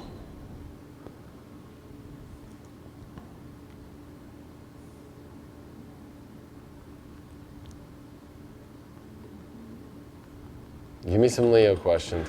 All right. I could use it, man. I could use it. Big time. So our fire signs, Leos in particular, the past couple of years have been rough for relationships, business relationships, personal relationships. Are we going to be getting a break? I say we, since I am a rising and a moon Leo, so I could use a little break. Is that coming for us, Leos, my brother? Well, we're about to feel the extent of Jupiter finally off of all the hard aspects of Neptune and Jupiter come out of shadow here at the beginning of November. So for Leos though, this is Venus and Mercury in Scorpio. Mercury about to retrograde in Scorpio. It's 4th house, it's emotional, it's expressing feelings. It's definitely a weird time. There's a lot of contemplation. There's a lot of 9th house Chiron stuff of beliefs and starting to create negative belief structures around like not looking at the facts clearly. So this is a time for Leos to just get really deep within themselves and just know what they want to feel and not put any energy into anything that they don't want to feel. Like that's really what this is about, because Jupiter will give the benefits by going on something that you actually really want, that you feel love for fully. But if it's not reciprocal back, it's like you just have to be okay with that, And I think that that's the hard part about being Leo right now is like, it could almost create a negative belief structure, like it's not possible if something doesn't work out or something isn't working out, or you show up and it just is not showing up the way you want to, or even you get denied or anything. Like there's something about just going to energies that are raw, authentic, and real, and just feel that same connection. And only you as a Leo knows that. You know that power, that vibe. So sure, there's great business stuff, but there's also a taxing going on when it comes to overly feeling like you're busy, or you got all this 6th house stuff is like, it's just, there's no escape. No matter what you do, no matter if you work or you don't work, no matter what you do, you are going to be forced into feeling like you don't have time. That's the hardest part about Pluto, Saturn in the South Node in the 6th house, is you are a Virgo on steroids, acid, cocaine, methamphetamine all at once. You're a Virgo. Living, like having to rush through the house and clean it, do this, fix that. Oh, I gotta go do this, I gotta do this, I have to do this, I have to do this, I have to do this. And rest and taking time to rest is like impossible. We're on Leo. We're talking about Leo. You said Virgo. I'm saying that the 6th house, though, is Saturn and Pluto. So that's how astrology works. I'll give you an astrology lesson. Yeah. So like when... Take notes, everybody out there. Send them to me. Like we'll take Saturn and Pluto and Capricorn, right? So for Leo and Leo risings, that's in the 6th house. The 6th house is Virgo's house.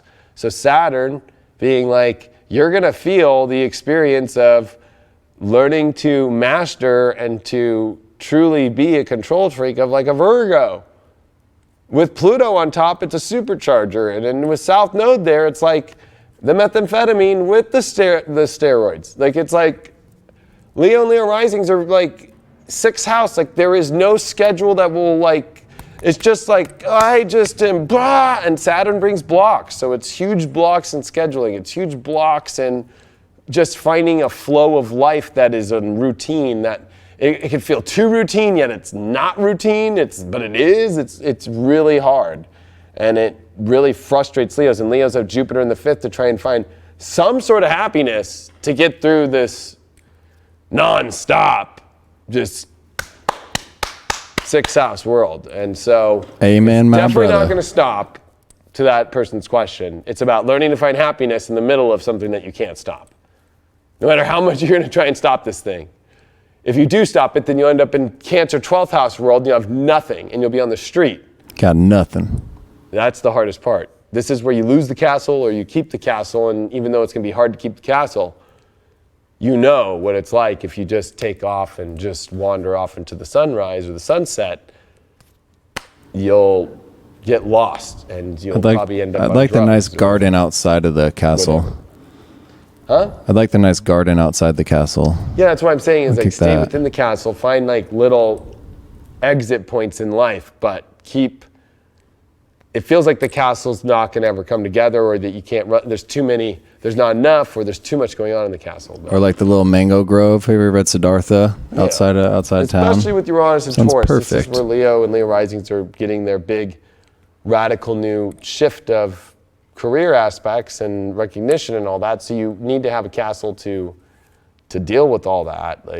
So it's definitely not an easy time for Leos because it's finding love through really stressful work situations and life situations. Finding love in a hopeless place. Is that No, a it's song? not hopeless. I think Hopeful? I think Leos are creating hopeless situations that are not hopeless.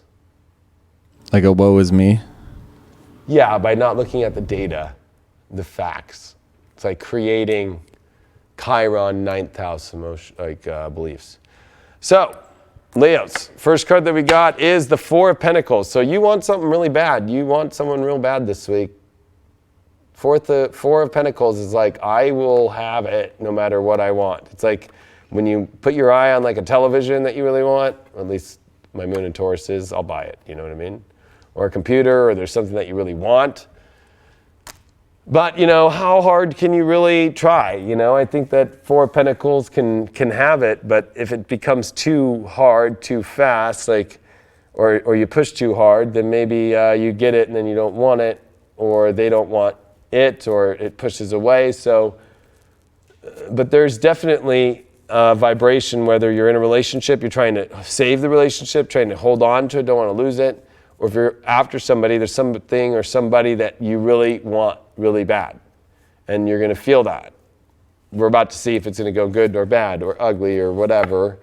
And we got the good fortune. So you don't believe good fortune is going to happen. You think that you're screwed. You think that you're not going to be able to get what you really want.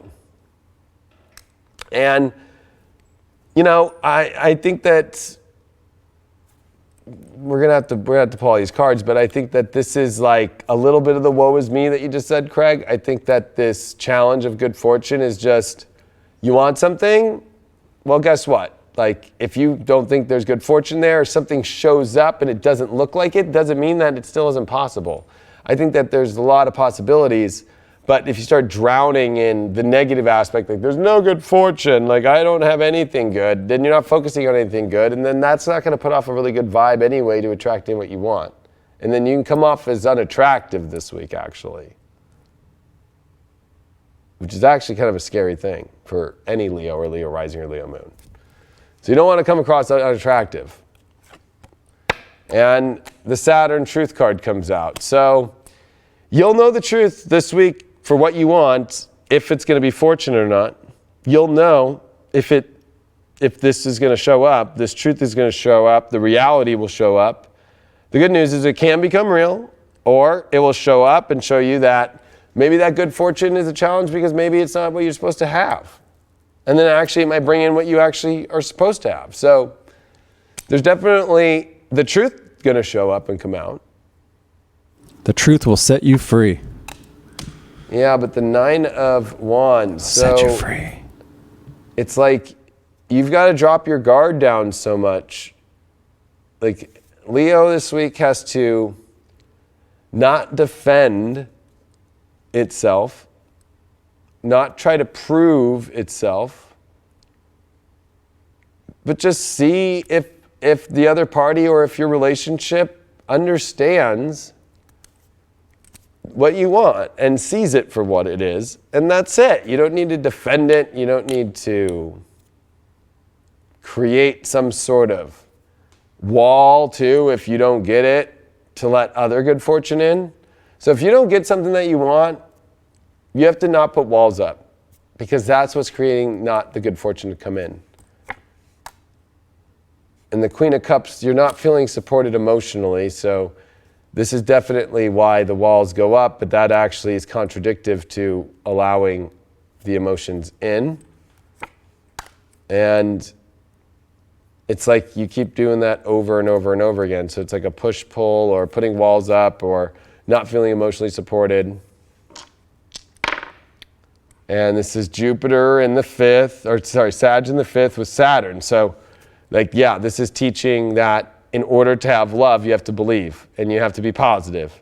And at the same time, you have to be willing to look at all options of love to get exactly what you want. So instead of just focusing on one position, Saturn has to learn in Sag to look at more positions before it builds something, especially romantically.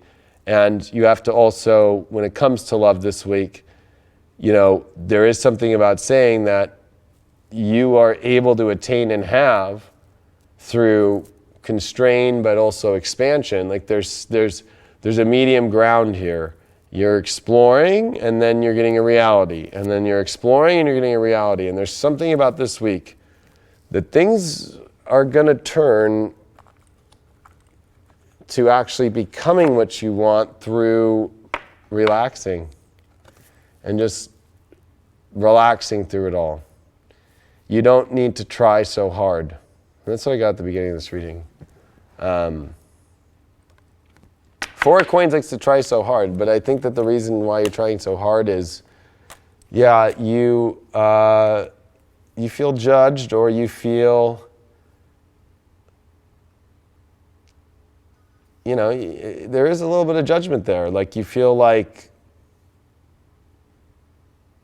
you see something that you feel is divine, and then it's not really your job to prove it's divine. It's either divine or it isn't. You don't have to do anything. You just have to relax and watch the universe do its thing this week.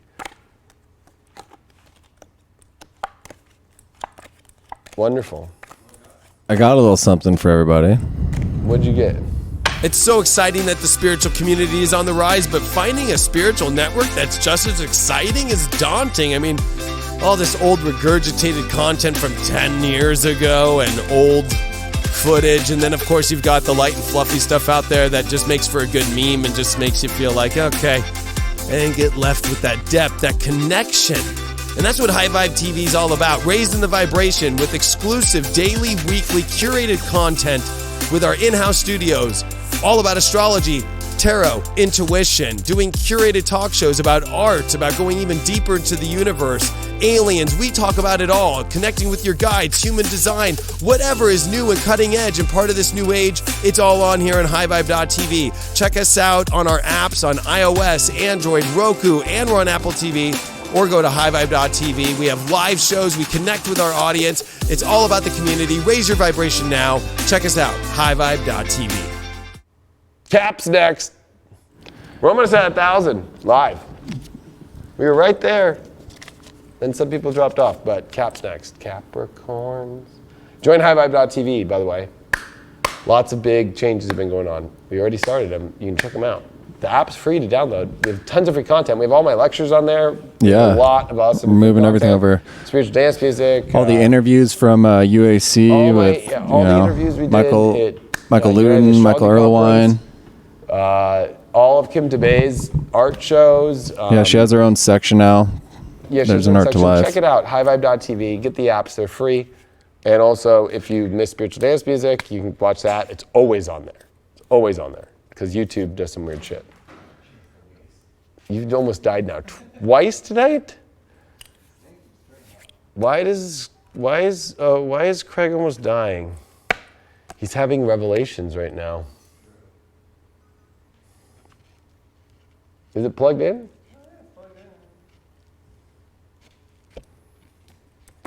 Well, it's probably auto shutting off after it got pulled out or something. Who knows?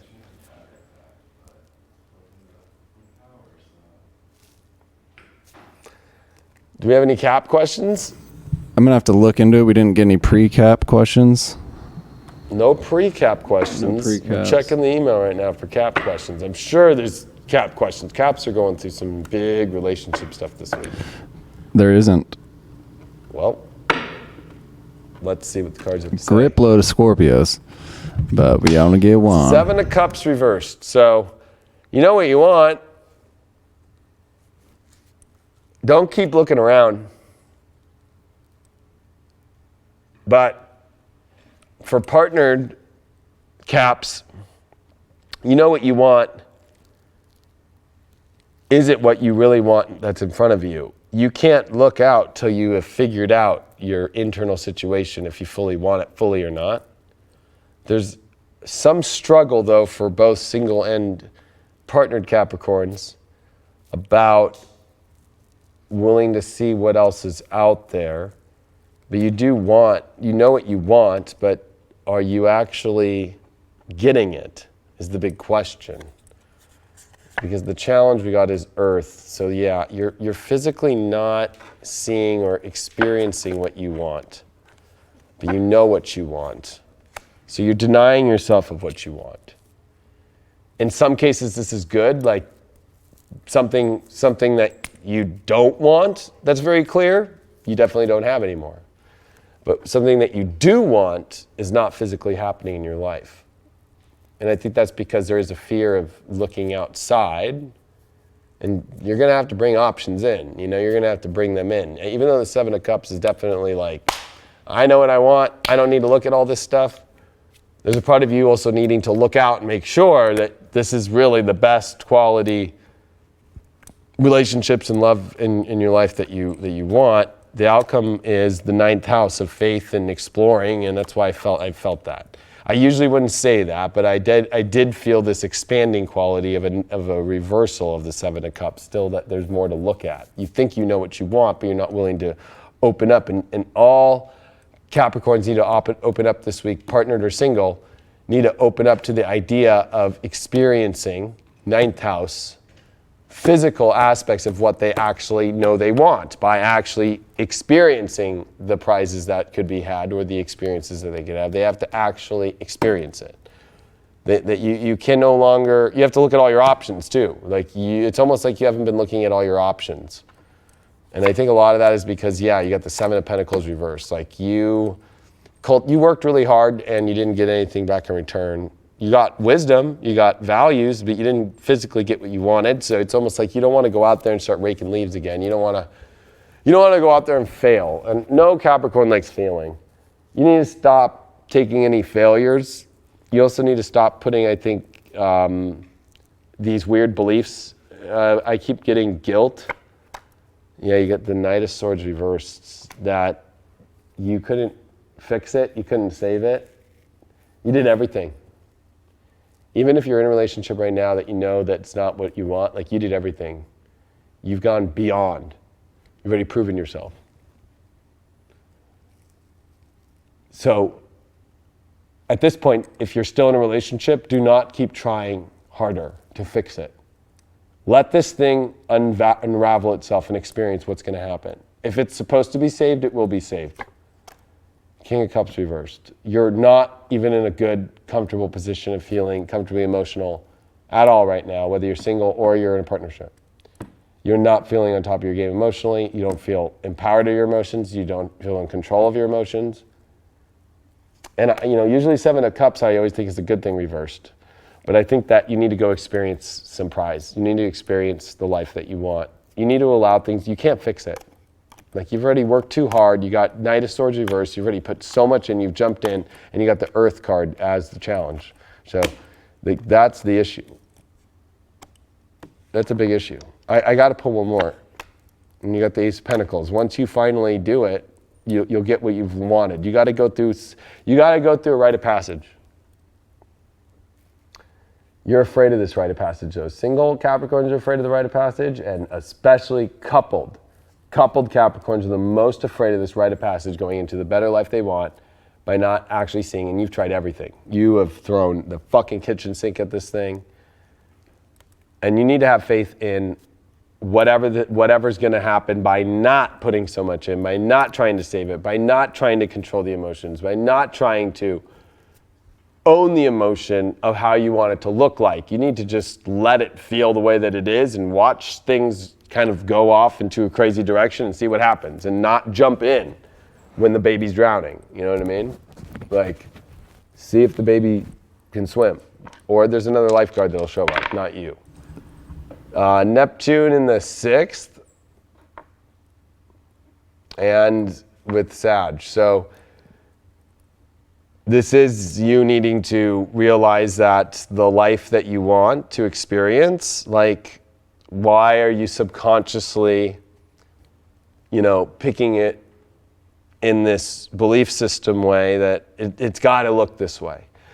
So you've created this vision of how it's going to look, and if it doesn't look anything like that way, you're just not going to experience it. And the other part of this is the reality is not as beneficial as you look at it, so you've created this facade that it actually is. So it's kind of like that person in the corner laughing, like, yeah, it's all great, yeah, yeah. Like, you've shaded over a lot here, and you just need to go experience the reality and find the magic in it and actually experience it. You can no longer hold yourself anymore back. And you got guidance, follow your inner guidance, but also there's great people to guide you through this. And also I think that it's also about, finding partnership with somebody who feels like that you're in an equal share of understanding of the guidance. It almost feels like you are trying to navigate the waters fully, or maybe your partner is and you don't feel like that you know how to deal with this.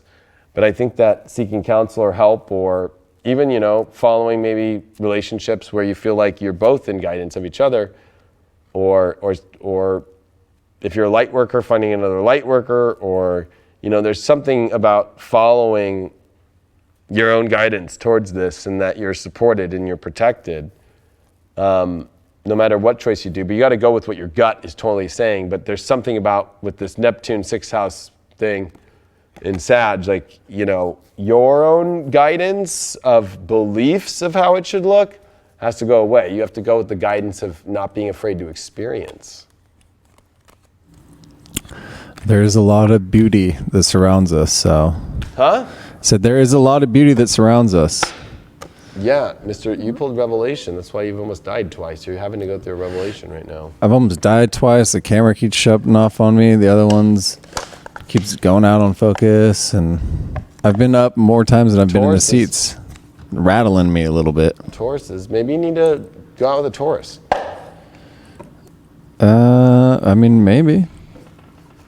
Maybe.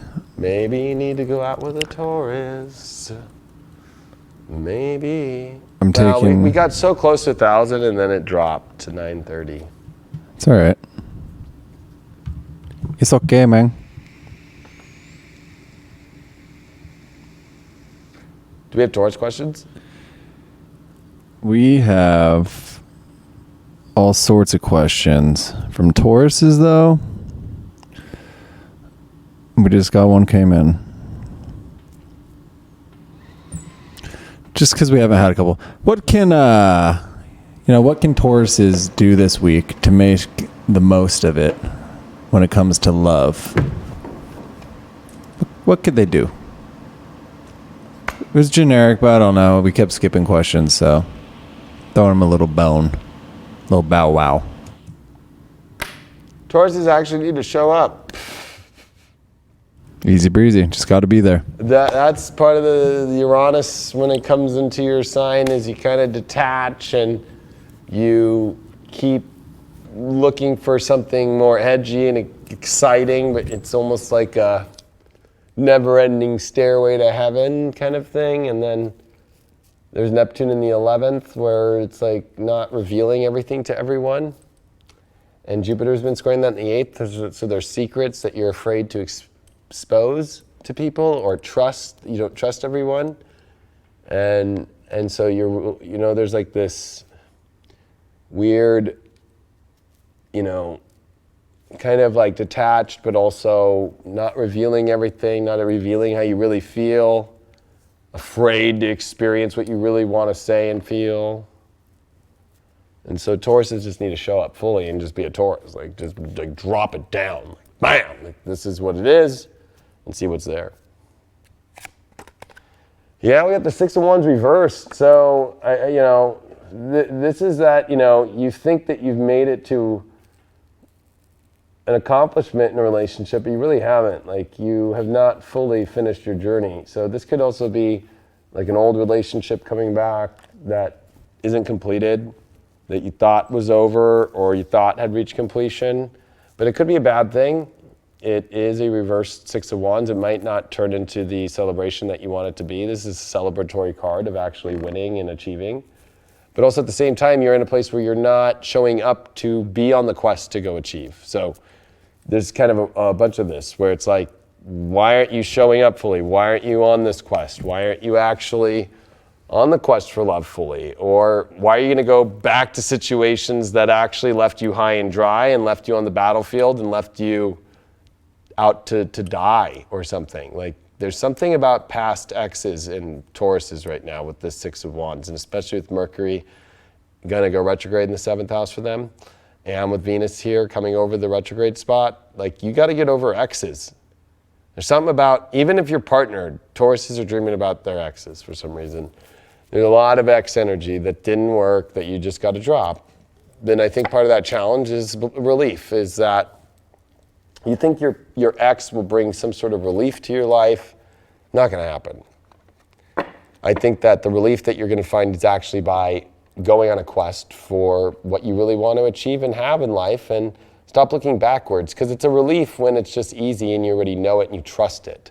I think that you're too afraid to actually drop down your guard and actually reveal that you are not perfect, that you have lost at some times in your life and things did not go the way that you wanted to in life. So you gotta drop that. You gotta drop that weird, I feel only comfortable here. I only feel comfortable there. Especially maybe with an ex. You have to realize that relief will come by actually going through a mission to something that you can actually achieve and actually go in a good direction. The outcome is Black Moon Lilith. There's this mystery to life that you just have to go for what you want fully. There's something about you just denying yourself so much. You're denying yourself of love. You're denying yourself of what you truly want. You're denying yourself of the mysteries of life. You're playing around the bush, but you're not jumping in fully. Lilith did not just say she was going to do something. She actually fucking said, fuck you, I'm going to do that shit. So there is this sense of you need to bring out this, not even being afraid of your shadow side being shown. That's what it is, especially with this 8th house Jupiter square Neptune still. This is afraid to show your raw edge and energy, and you only feeling comfortable with people who know it and uncomfortable of revealing it to people who don't know it. And look at this. You did get the marriage card. It's a great celebratory card. There's a lot of relief. When you can actually look at this. This is just kind of divine, right? The Six of Wands is celebratory when you actually achieve something. The Four of Wands is an actual party and celebration. It is a marriage kind of card. It is this stuff. But Taurus, there is something about you not being able to have this unless you're willing to drop down your guards, and your relief is when you show up fully, then magic and beauty happens. And then there's a celebratory moment for you. It's because you don't think it will ever become celebratory. You think that you've had the best. You think that you've already reached peak in your life. You've already reached the peak love. That it will never go as great as it ever was at one time in your life. but that's not true. You know what you want, and you're continuing to look out there, but you know what you want, and there's lots of gifts out there. You actually think that there's not lots of gifts out there. But you do. It's kind of funny. I think that, yeah, the Hermit reverse. You got to get out. You got to show up. You got Mercury in the 11th and Sag, so you need to go be social. You need to go experience. You need to go explore. You need to go have fun. You need to go have a good time. You need to go out and be social. Do not, if you're a hermit, there's a lot of hermit Tauruses right now. I get it. It was just a full moon in Aries. I understand. Deep in the 12th. It sucks with Chiron there. And you already dealt with Uranus there from 2010 to 2019. I get it. But you need to show up. You're not allowing yourself to experience anything good. People want to see who you really are. They don't want to see this perfection make-upped up or the right car that you drive or whatever Taurus stuff is. You know what I mean? Like, and you got new beginnings. Yeah, you got to go show up to new beginnings. You can have the best thing you've ever seen in your life, but you keep thinking that anything new will never be as good as it once was. That even though celebration's coming, the relief will show up by relieving yourself of continually being a hermit and not looking around at all at any options. I think you know what you want, but I think it's coming from a hermetic place where you're in like a stuck place. Like you just need to go out on the new adventure and see what's there. You got the Six of Wands. Why'd you get the Six of Wands? Like, oh my gosh, you got the Lover's card. You look at these lucky Tauruses here. It didn't work out in the past, but the new future will work out for you. So what the hell, why not? Go be Lilith. Go experience it. Go be her. We got Pisces next. Pisces! I'm sure we got some Pisces questions.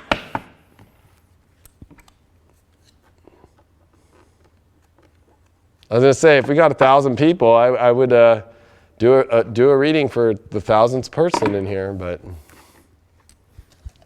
guess not. We got close. I think we were 15 people away or something. Yeah, maybe next time. We're not going anywhere. We will be back next Monday. You never know. Asteroid might hit tonight. In a perfect world, we will all be back here Monday. We will be here. Yeah. No Pisces. No Pisces? None. Slacking. Like 1,000,000 Scorpio and Virgo. And, or Scorpio and Pisces. Yeah. Anyway. Pisces. Wow, the High Priestess. This is you opening up this week. This is you opening up to what your intuition's telling you to do in relationships and love. So if you're feeling something and it feels divinely connected and it feels like it's connected to a higher spiritual purpose and it's very regal, you know, the High Priestess is the regal priestess. Like she is trusted with the spiritual keepings of the kingdom and of the major arcana. Like she is the ultimate intuitive of the whole deck. She comes out to the magician. She's pretty much the magician's wife, I guess you could say. So go towards that, but you got to go towards what is pure, what is your intuition, what is your gut telling you to do. You cannot deny this anymore. You've been stewing on this for a while. You got to go off your gut now. You have to go with what has been telling you internally. But you have to be willing to open up fully to that. I think the challenge to that is the new life. Like, you don't think that you're ready for a new life, even though that's what you really want. But the challenge is you don't know how that's going to happen. You're kind of freaked out. You're kind of freaked out what a new life would look like. You're kind of freaked out what it would be like. You're kind of freaked out of like how that would come together in every way. But you got to follow your intuition. You got to follow your gut. I mean, you did pull this High Priestess, and, you know, it is definitely connected to, you know, when you get this new life, like, sure, it's going to be a challenge to start a new life if it does work out the way that you want to. The outcome is, wow, you got the second house, which is owning. You're going to have what you want. You're going to have something that's great. I do like this card. It does have, the third eye on it. It does have, it does have a lot of Mason stuff on here, but it does have this second house, a deeper value, something that is more meaningful, something that actually can create. You actually think also as well, like, that the money won't show up, but it actually will. Like, you'll actually make more money, like, in a weird way by being in this relationship. But if you're in a partnered thing, you need to follow what you and your partner are doing and what you intuitively need to do. If you're afraid of saying, I need a new life, and having what you want, or you want them to change and have a new form of life to have what you want, like, you got to say that and show up and follow what your gut's saying about that. You got the Knight of Cups. You can't be afraid to step fully forward emotionally into the new life. You have to fully go forward into the new life. You have to. You have to walk forward. You have to keep doing this. You cannot hold yourself. Even if it is a little bit slow, you'll gain your trot, you'll gain your momentum, but you gotta open up. You gotta move forward in this. You gotta have the courage to keep moving forward, because you are bound and tangled and sick. You need to start a new life because you are trapped. You're trapped in your own sickness. This card has to deal with toxic energy around you, sickness, illness, and this is because you're not moving forward emotionally into new things. You're staying stagnant, and the things that you think you're moving into emotionally are actually toxic energies. They're actually not fully divine, spiritual, high priestess, emotional places. And you'll come into a better position in life. There might be some people who don't like it, or there might be some people who are shocked or don't like it, but you'll be in the position that you want to be, and you'll win any battles against these people. I'm going to pull one more card, which is the Death card, which is, there's an old life that needs to die in order for a new one to begin. There is an edge and a much more depth that you don't think is there, but it actually is there. But you need to go with what your intuition has been saying. You got the first house Mars, and you need to go be curious. You got first house Mars in Gemini. Mars and Gemini in the first. I mean, that's just go for what is curious. Go to the environment. Go be who you want to be. Go speak what you want. But you got to say what you want. You say what you want, and it will come. And you can have it, and it will offer you new things for new life, and it'll actually help you with any sickness that you're going through. There's something about a lot of sickness going on. A lot of health issue stuff that you can't figure out. You're blind by it, but it's the toxic energies around you.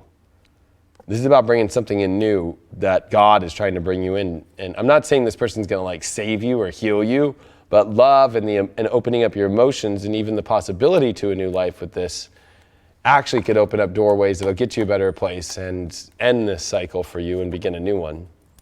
And your Ganesha card with this is the Enlightenment card. So you're going to come into a lot of enlightenment this week. You're going to come into a full understanding of what this high priestess, this intuition has been telling you. This can go either way, though. The Enlightenment card definitely is something where you come into the full knowledge. But it doesn't really offer an understanding of what that is until you get there. I'm going to try and help you get there, which is, you got the King of Pentacles on the side, so with the Four of Pentacles reversed. This is definitely the old ways that you were in control and the old ways that you have lost things, and you have been just trying to gain and have all these amazing things. You did pull the second house owning card as your outcome. This is you actually finding a way to step into your power to have what you want in your life. You'll be enlightened by that, but you are going to have to show up. The way you have to show up is you have to stop doing the same thing that you've always done. You've mastered the old way. But this is a carpenter that knows how to build the same thing and he constantly does it. But the reverse is there's also a part of you that like has to learn how to be in like partnerships. There's something where it's like you have to actually like learn the basics again in many ways. Like you're a little afraid of going into something because you've built other things, and being in love and relationships is kind of a weird space for you right now. For coupled ones, this is definitely a weird reading because this is definitely like, are you really happy with what you have and what is your intuition telling you? I think for single Pisces, it's about opening up to things and yourself emotionally that you haven't been opening up to anybody. But this is somebody, you've got some intuition telling you to open something up and you got to do it. Wow, we're at the end. I can't even, we have 2 left. Scorpio and Libra. Scorpio and Libra again. Fucking stop cursing us. I think we've done this Gemini, the Gemini thing, and the Scorpio Libra thing. Like, it's fate. Who are we going with, Scorpio or Libra? Scorpio got pulled first. Reversal of last week. Oh yeah, last week it was Libra, then Scorpio, right? That it was. That it was. That it was. Let's that see. It was. Scorpio, ready for love but terrified. That was the header. If you put headers like that, you'll get read. That's for sure. Trying to face my fears. Joined a dating site but feeling skeptical and fearful of deception. Any advice for Scorpio who needs some love? Well, speaking as a Scorpio as I am, and having been in that... What was this question? This was so fast, I'm like, what the hell? The Scorpio is trying to face her fears. She's joined a dating site. She feels skeptical, fearful of deception. She needs some advice. Got you. There are deceitful people out there, but there also are really good people out there. And there are really good people on those dating sites, but you do kind of have to wade through the shit and see what you want to put your time and effort into. But yeah, it can be scary trying to put yourself back out there to trust after, if you've been wronged or you feel you've been wronged, or maybe you wronged someone else and you don't fully trust yourself to be that right person for someone. But it takes time, it takes effort, it takes like an actual commitment to bettering yourself and wanting to put forth that energy again. So that's my 2 words. It's an ongoing battle, to say the least, because things can change. You can find yourself a nice new relationship, and that can be gone as well. But you can't be scared to join that and to be a part of it. Would you agree? I would agree with that all 100%. I think that with Venus and Scorpio now and Mercury here, but with the Sun and Mars in the 12th this week still, there's this insecurity factor that's popping up of like trying to overly figure things out instead of just be.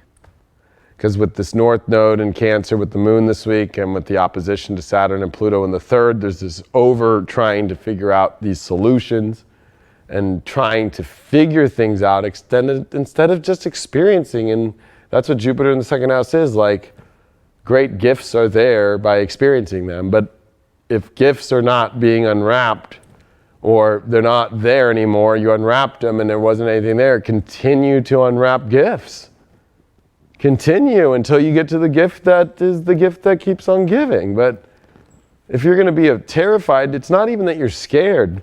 It's that you are overly processing and thinking about the past, the 12th house, the past, the past, the past, the past.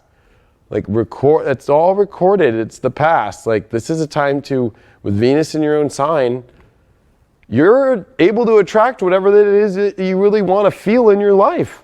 But if you're going to pull yourself out of the game, you're going to miss out. And then with Jupiter at the end here, the 2nd house, like you're not going to get any more gifts. Jupiter's going to go in the 3rd and make you overthink things way too much and get into situations where you're trying to figure out that one gift that you unwrapped that nothing happened, and you're going to start acting like a tweaker trying to fix a television.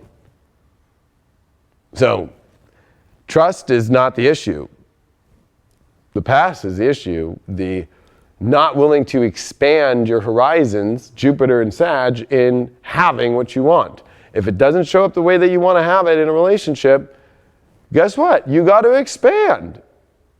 Like, shit happens. But the North Node in the 9th is saying you got to explore. You got to explore. But doing this whole third house thing of what you've already experienced and trying to figure it out constantly is a daunting task that is making you feel extremely tired, extremely restricted, and then you tend to restrict yourself because you don't have an answer to it. Well, guess what? What does a scientist do when they don't have the answer to it? They scrap it and try a whole new set of scientific ideas when they're making medicine. And a great guy named Albert Hoffman was trying to make a cure for migraines and came up with LSD 25 and created LSD. Kudos to that gentleman. Yeah. I'm about that. That guy lived over 100 years old, by the way, and did LSD hundreds of times. Good for him. And Bill Gates, Steve Jobs, all the people that have created the iPhones and the computers and all this stuff. Craig Skidmore. Craig Skidmore. David Palmer. Like, guess what? Go look up the people of billionaires that did LSD, and it's all the products that you see today. Even fucking Elon Musk has talked about it. And Elon Musk does go out to Burning Man and take LSD. I know that from personal people I know that have hung out with him and gave it to him and done it. Like, there's just something about, like, why are you denying yourself of the greatest things in life instead of holding on to the emptiness that you're in? That make sense? It does. We like to wallow in that emptiness sometimes. I know, Scorpio. That's why Venus is detriment in Scorpio, and that's where it's at right now. It's like, why wallow in unhappiness? Go be happy, and you will not be in unhappiness anymore. But it's like this feeling that you have to sit at the gravesite and grieve it forever. Like, you know, like, I know that's cryptic, but it's like, that's why then we always go to a wake after a party and try and celebrate the life and then move on. And then we all get in the cars and we move on in our life. And sure, it might take a day or two, but you gotta live your life. Well, you know, the Scorpios, they care deeply, so it can cut a little extra.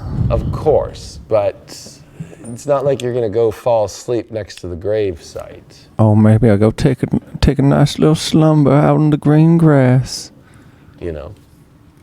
All right, Scorpios, you guys got 9 of Wands. All the walls are up. Not letting anything in. Tell me what I need to hear. Or you will only let one thing in that you want that's not showing up.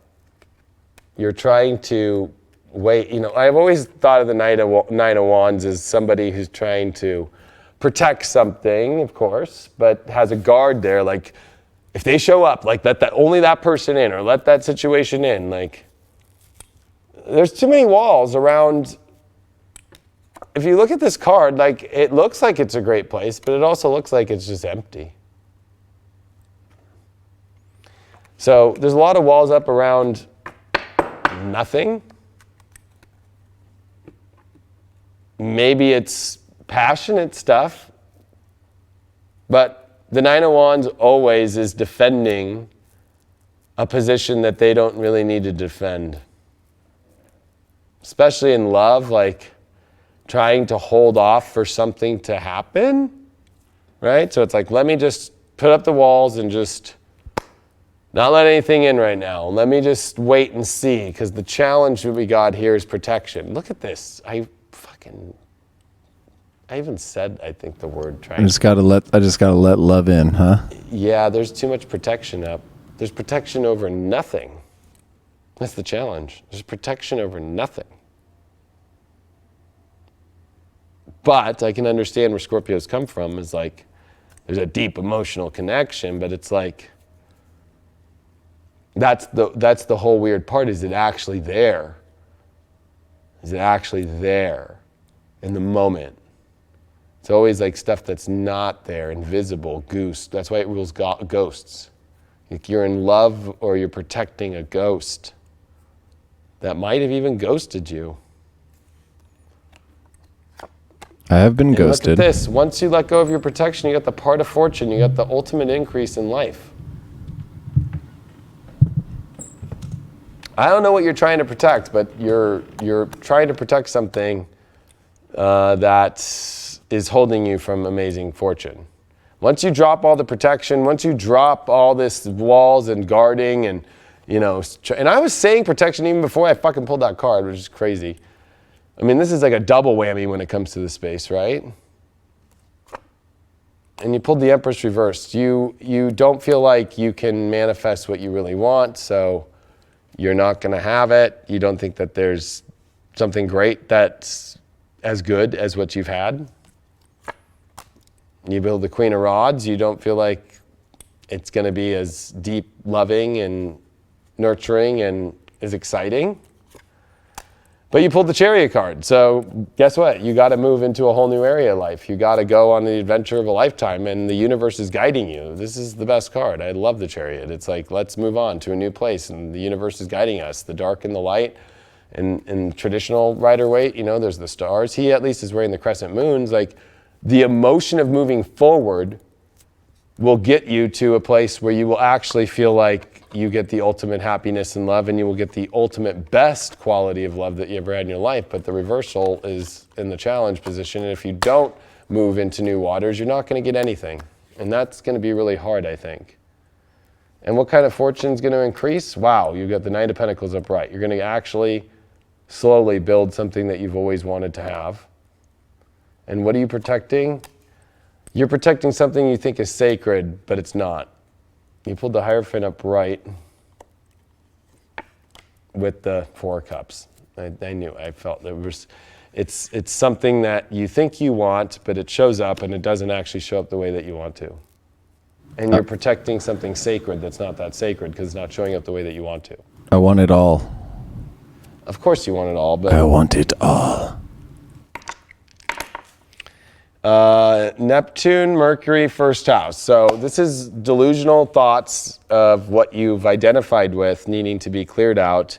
And you need to identify the dreams that you want. You need to be factual if that dream is actually happening. And look around your environment and see where that dream is actually possible.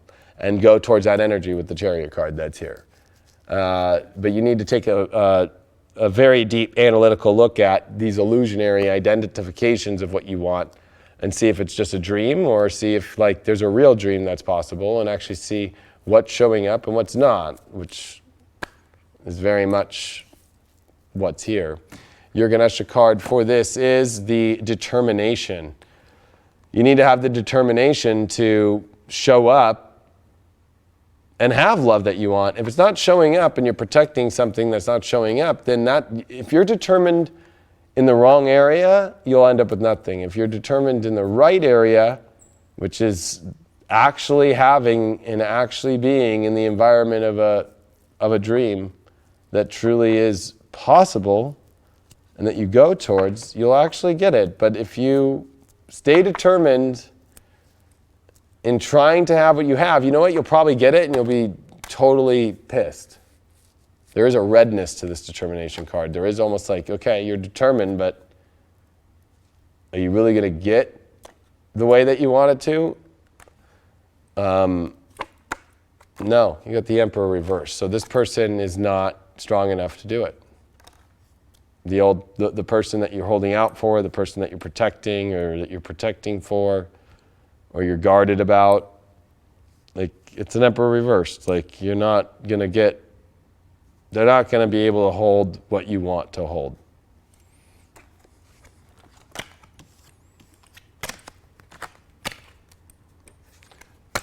Ah, you Scorpios. Yes, we are quite amazing individuals. You guys are very, very, very, very, very, very, very, very, very, very unique individuals. Libra's the last one. Oh. The Libra love. Here we go. So this Libra has given up on love. She got burned and she got burned out on a really long-term relationship that just did not end well. And she's not sure what romantic love even is. What can she do to believe again? It's like the Santa Claus movies, you just got to believe.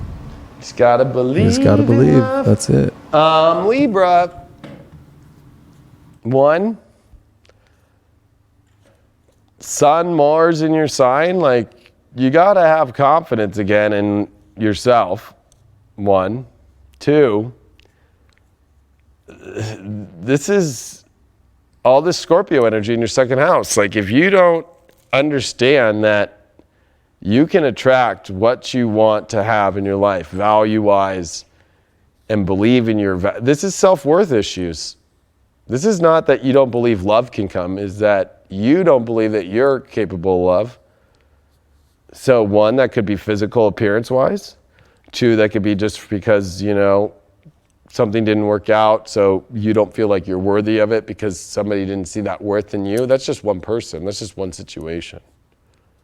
And with Uranus over here for you in the 8th house, like this is a lot about realizing that you are going through really deep, like intense, you know, examining of how to connect with people deeper instead of always kind of being flighty. So people left because you were flighty, even though you would have moments where you gave and you did the ultimate partnership thing and you know, do all the things like a card or whatever, but like 8th house is more raw and real, like, you know, it's like about being reliable. So the truth is that I feel like that this is more a reflection of you and your unreliability, trying to project it on that love won't come, when if you look back on it, that the way that Librans have been is unreliable, and they're learning how to be reliable. That's what Uranus in the 8th is. That's what Chiron in the 7th is just staying reliable. And also knowing what you really want and stepping fully into that and like owning that. And if you have fears of, especially the 8th house's fears, if you have fears of connection and going deep and trusting 100% and giving all of your connection, well, you're not going to get it, Taurus. You will not build it. It will not happen. So all the Capricorn stuff is meaning that you're desperate, you wanting deep emotion. And the North Node in the 10th is, hey, with the moon there in Cancer this week, like you can have this forward vision of destiny. It's got to be in the right alignment with where you're going in career, but you can have this awesome foundation and emotion, but you are blocking a lot of emotion out. Like you're like not wanting to build a base. You're just wanting to go, you know, have it your way where you still have your own unique freedom and you're in and out with commitment, and that's not going to work. It's when you turn that around, it will all work. So I think that, you know, this isn't that you're incapable of having love. It's more like, are you sure you're even ready for it? Because it'll show up for you fully now, but this one's on you. First card that we got is the 8 of Cups upright. So first thing that you need to do is leave all the past relationships that that you've been in, okay? Like 8 of Cups means you have not fully moved on and you need to move on. There's a solar eclipse always in this card, and the 8 of Cups is all the cups are done, and the universe is like, move on to a whole new direction.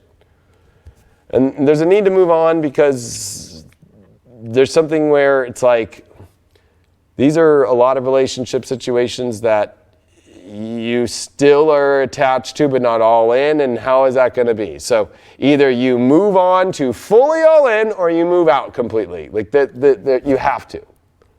Like you can't do this in and out, half-assed, kind of in, kind of out. Like 8 of Cups is like, you're either all the way out, or you're putting all the energy into something, and you're revitalizing it, and you're going to use that solar eclipse energy, and bam, I'm going to do all of it. 8 is the universe. Right? The infinity. Like you're going to go fully in the loop, or you're going to get out of the loop. Which one is it? You're at a big draw line this week. Your challenge is the veiled. That you're not revealing everything. You're afraid to reveal your true self. Even if everything's going really good in a relationship, you're not revealing something. You're afraid to reveal something. You're afraid of your edge, your past. Maybe you have a vice. Maybe you have something. You think it'll ruin the whole thing. So you might sabotage. And be careful of sabotaging something pure and good by your own fears. And revealing your fears. Like it's okay to reveal your fears. It's okay to reveal who you really are. Like that's how you know whether or not that person's going to accept you fully or not. But playing in and out, or playing the veiled energy, or not really revealing everything, people can feel that shit. It doesn't really work too well. You did pull the air element as the overall, that communication is the key to all this, that you need to be more communicative, you need to step into communication. That's the ultimate result, that's where things are going to go. And you need to communicate what has been shaded over, and you need to communicate whether you're all in or you're all out. It's coming to that point. You might even be asked if you're all in or all out. You might even be asked to be married this week, but there might be something weird and you feel weird and you got to bring it up.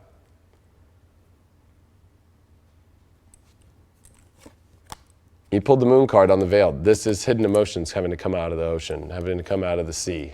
There's always the creepy crawlers, and there's look at that Scorpio coming out too, like, you know. And they're howling at the moon. The moon is subconscious emotional issues that are being hidden. And you pulled that with the veiled. So you're not being up and up fully, and you're afraid to reveal your true self because you're, wow. 3 of Wands reversed. You know, you are, you just can't like look another direction, like, you know, and walk away. Like, you have to look at people and be who you really are, or you cannot just kind of angle your life, or even, you know, it's kind of like you see, I'm going to use some really harsh shit. You see Instagrams and Facebooks out there where people try to look a certain way, they take pictures just the same way, whatever light they are, they put the picture at the same location just because they think that's the only good way that they look. So it's like, why can't you just like take pictures in every way of who you really are? There's something where you're not showing up and revealing who you fully are, but you're projecting that everything is good when it's not. And you did get the heartbreak card here.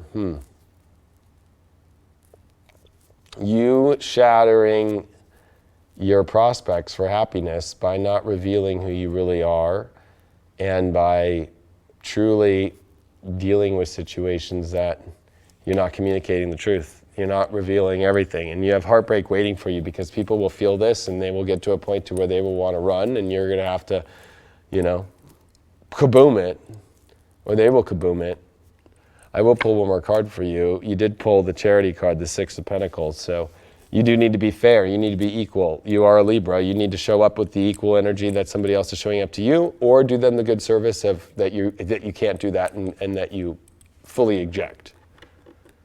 But if you want to be fair and you do want that energy, then you fully integrate in.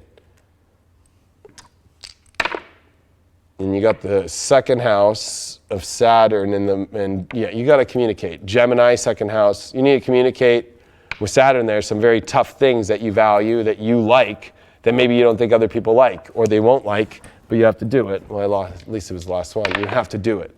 You have to be able to communicate your values. You have to communicate what you truly want. Yet you're not stimulated enough, but maybe it's because you haven't revealed what will make you stimulating, and maybe that person actually can make you stimulated in that way, but you haven't revealed it. You did pull the cultivation. So you're either going to cultivate something great, or you're going to not. I think that this is about whether you have to cultivate something beautiful now and make a beautiful tune out of what you got, and enjoy like the life that is showing up here, that instead of not creating something, like, but all of this is about communication. All of this is whether you're in and out, and you got to make that super clear. Like, you can't just, like, you cannot ghost a situation. You have to actually say it, even if it's a text. I know that's not the proper way to do things in life, but sometimes we have to do that. Sometimes it's just like, you know, at least it's communication. Like, there's just a need for communication of what's really going on, what's really deep there, and not denying and projecting that all is good. And even you have to say things of what you feel that maybe you're not feeling trustworthy and that you're not feeling, but you can't project that on somebody else because you're not. After you reveal yourself, then you can ask, like, where are you not revealing things? That's when you can do that.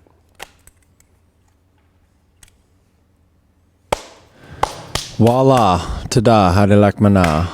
So I'll put one more reading for everybody as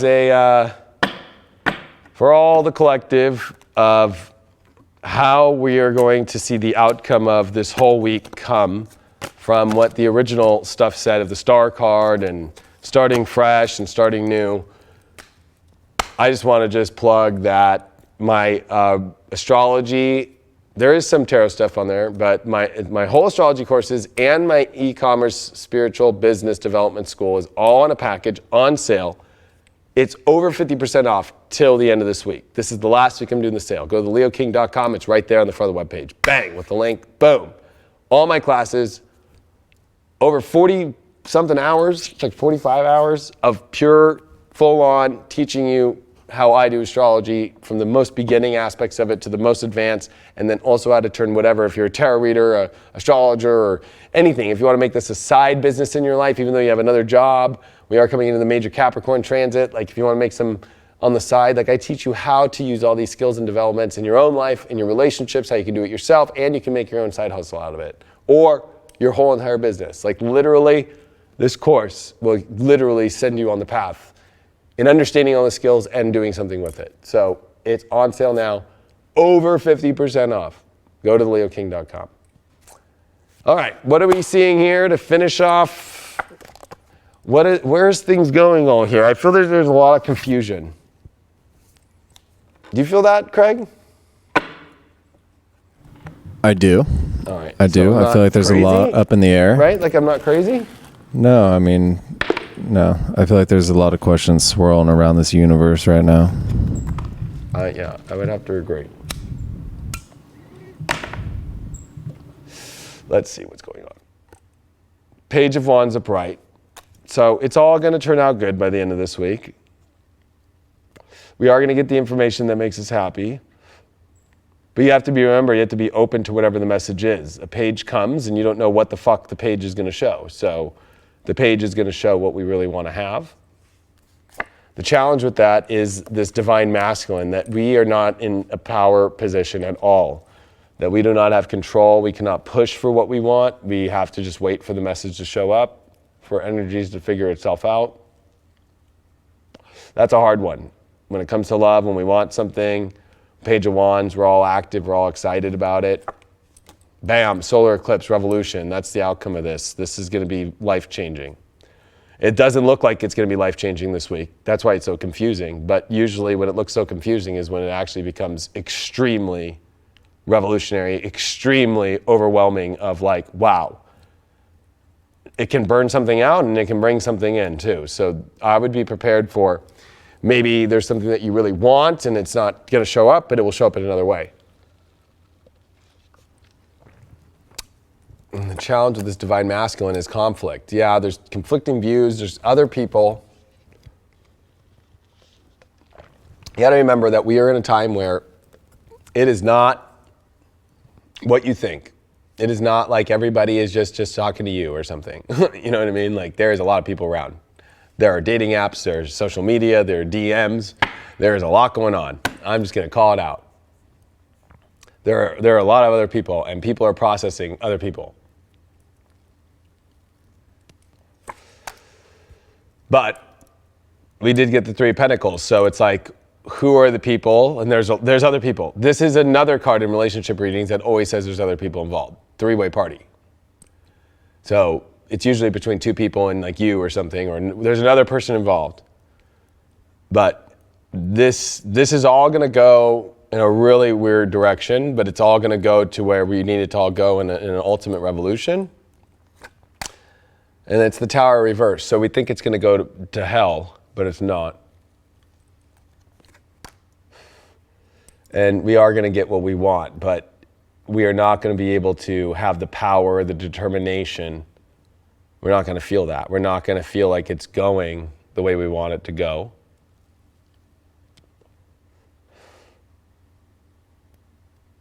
But again, this was the star card. These are about new situations. There's still conflicts though. Past situations with Ganesha, there's this perseverance that keeps showing up to try and make past situations work. The challenge with that is it's not in the fortune. It's a Wheel of Fortune reversed.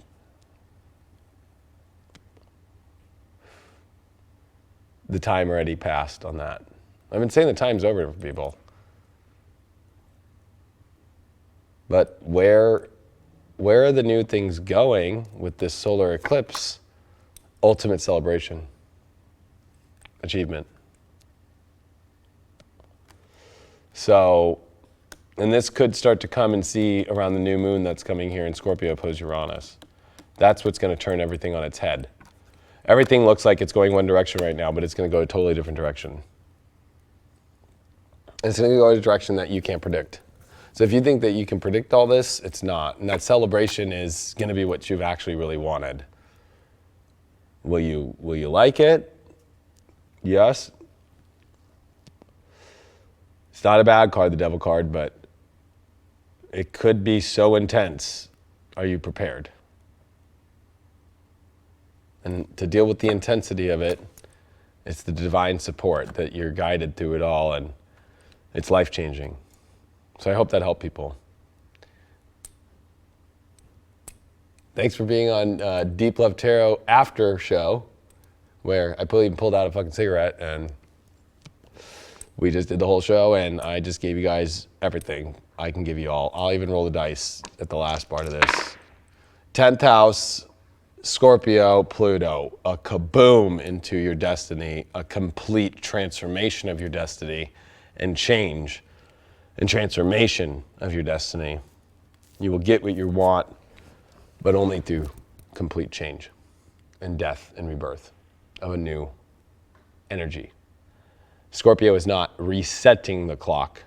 Scorpio is beginning a new clock. So there's way too much about past relationships and perseverance and Wheel of Fortune reversed. There's way too much a Page of Wands of new happiness and the Star card.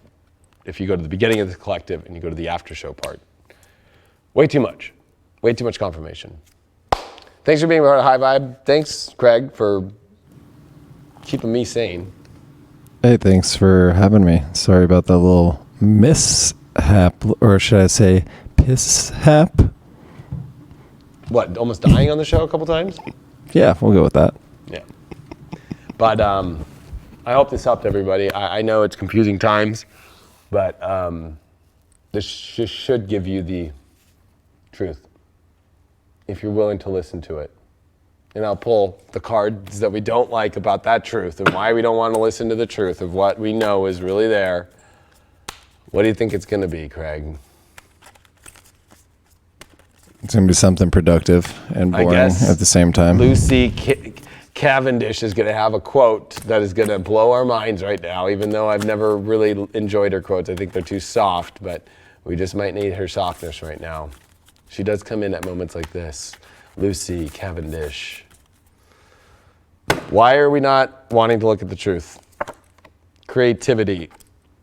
By all above and all below, let me connect, let creativity flow. And if you look at this card, this is the divine coming down onto you. You are not accepting the divine that is trying to show up to you. You are wanting what is not showing up to you.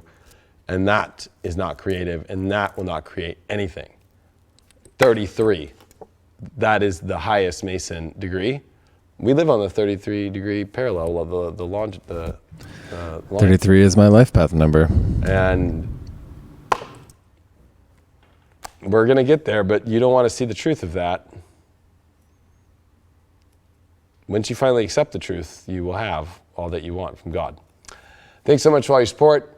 We'll see you guys all on Deep Astrology tomorrow, After Dark, and especially High Vibe on the daily videos, weekly horoscopes, and check out the whole new app. Peace. Peace. It's so exciting that the spiritual community is on the rise, but finding a spiritual network that's just as exciting is daunting. I mean, all this old regurgitated content from 10 years ago and old footage, and then of course you've got the light and fluffy stuff out there that just makes for a good meme and just makes you feel like, okay, and get left with that depth, that connection.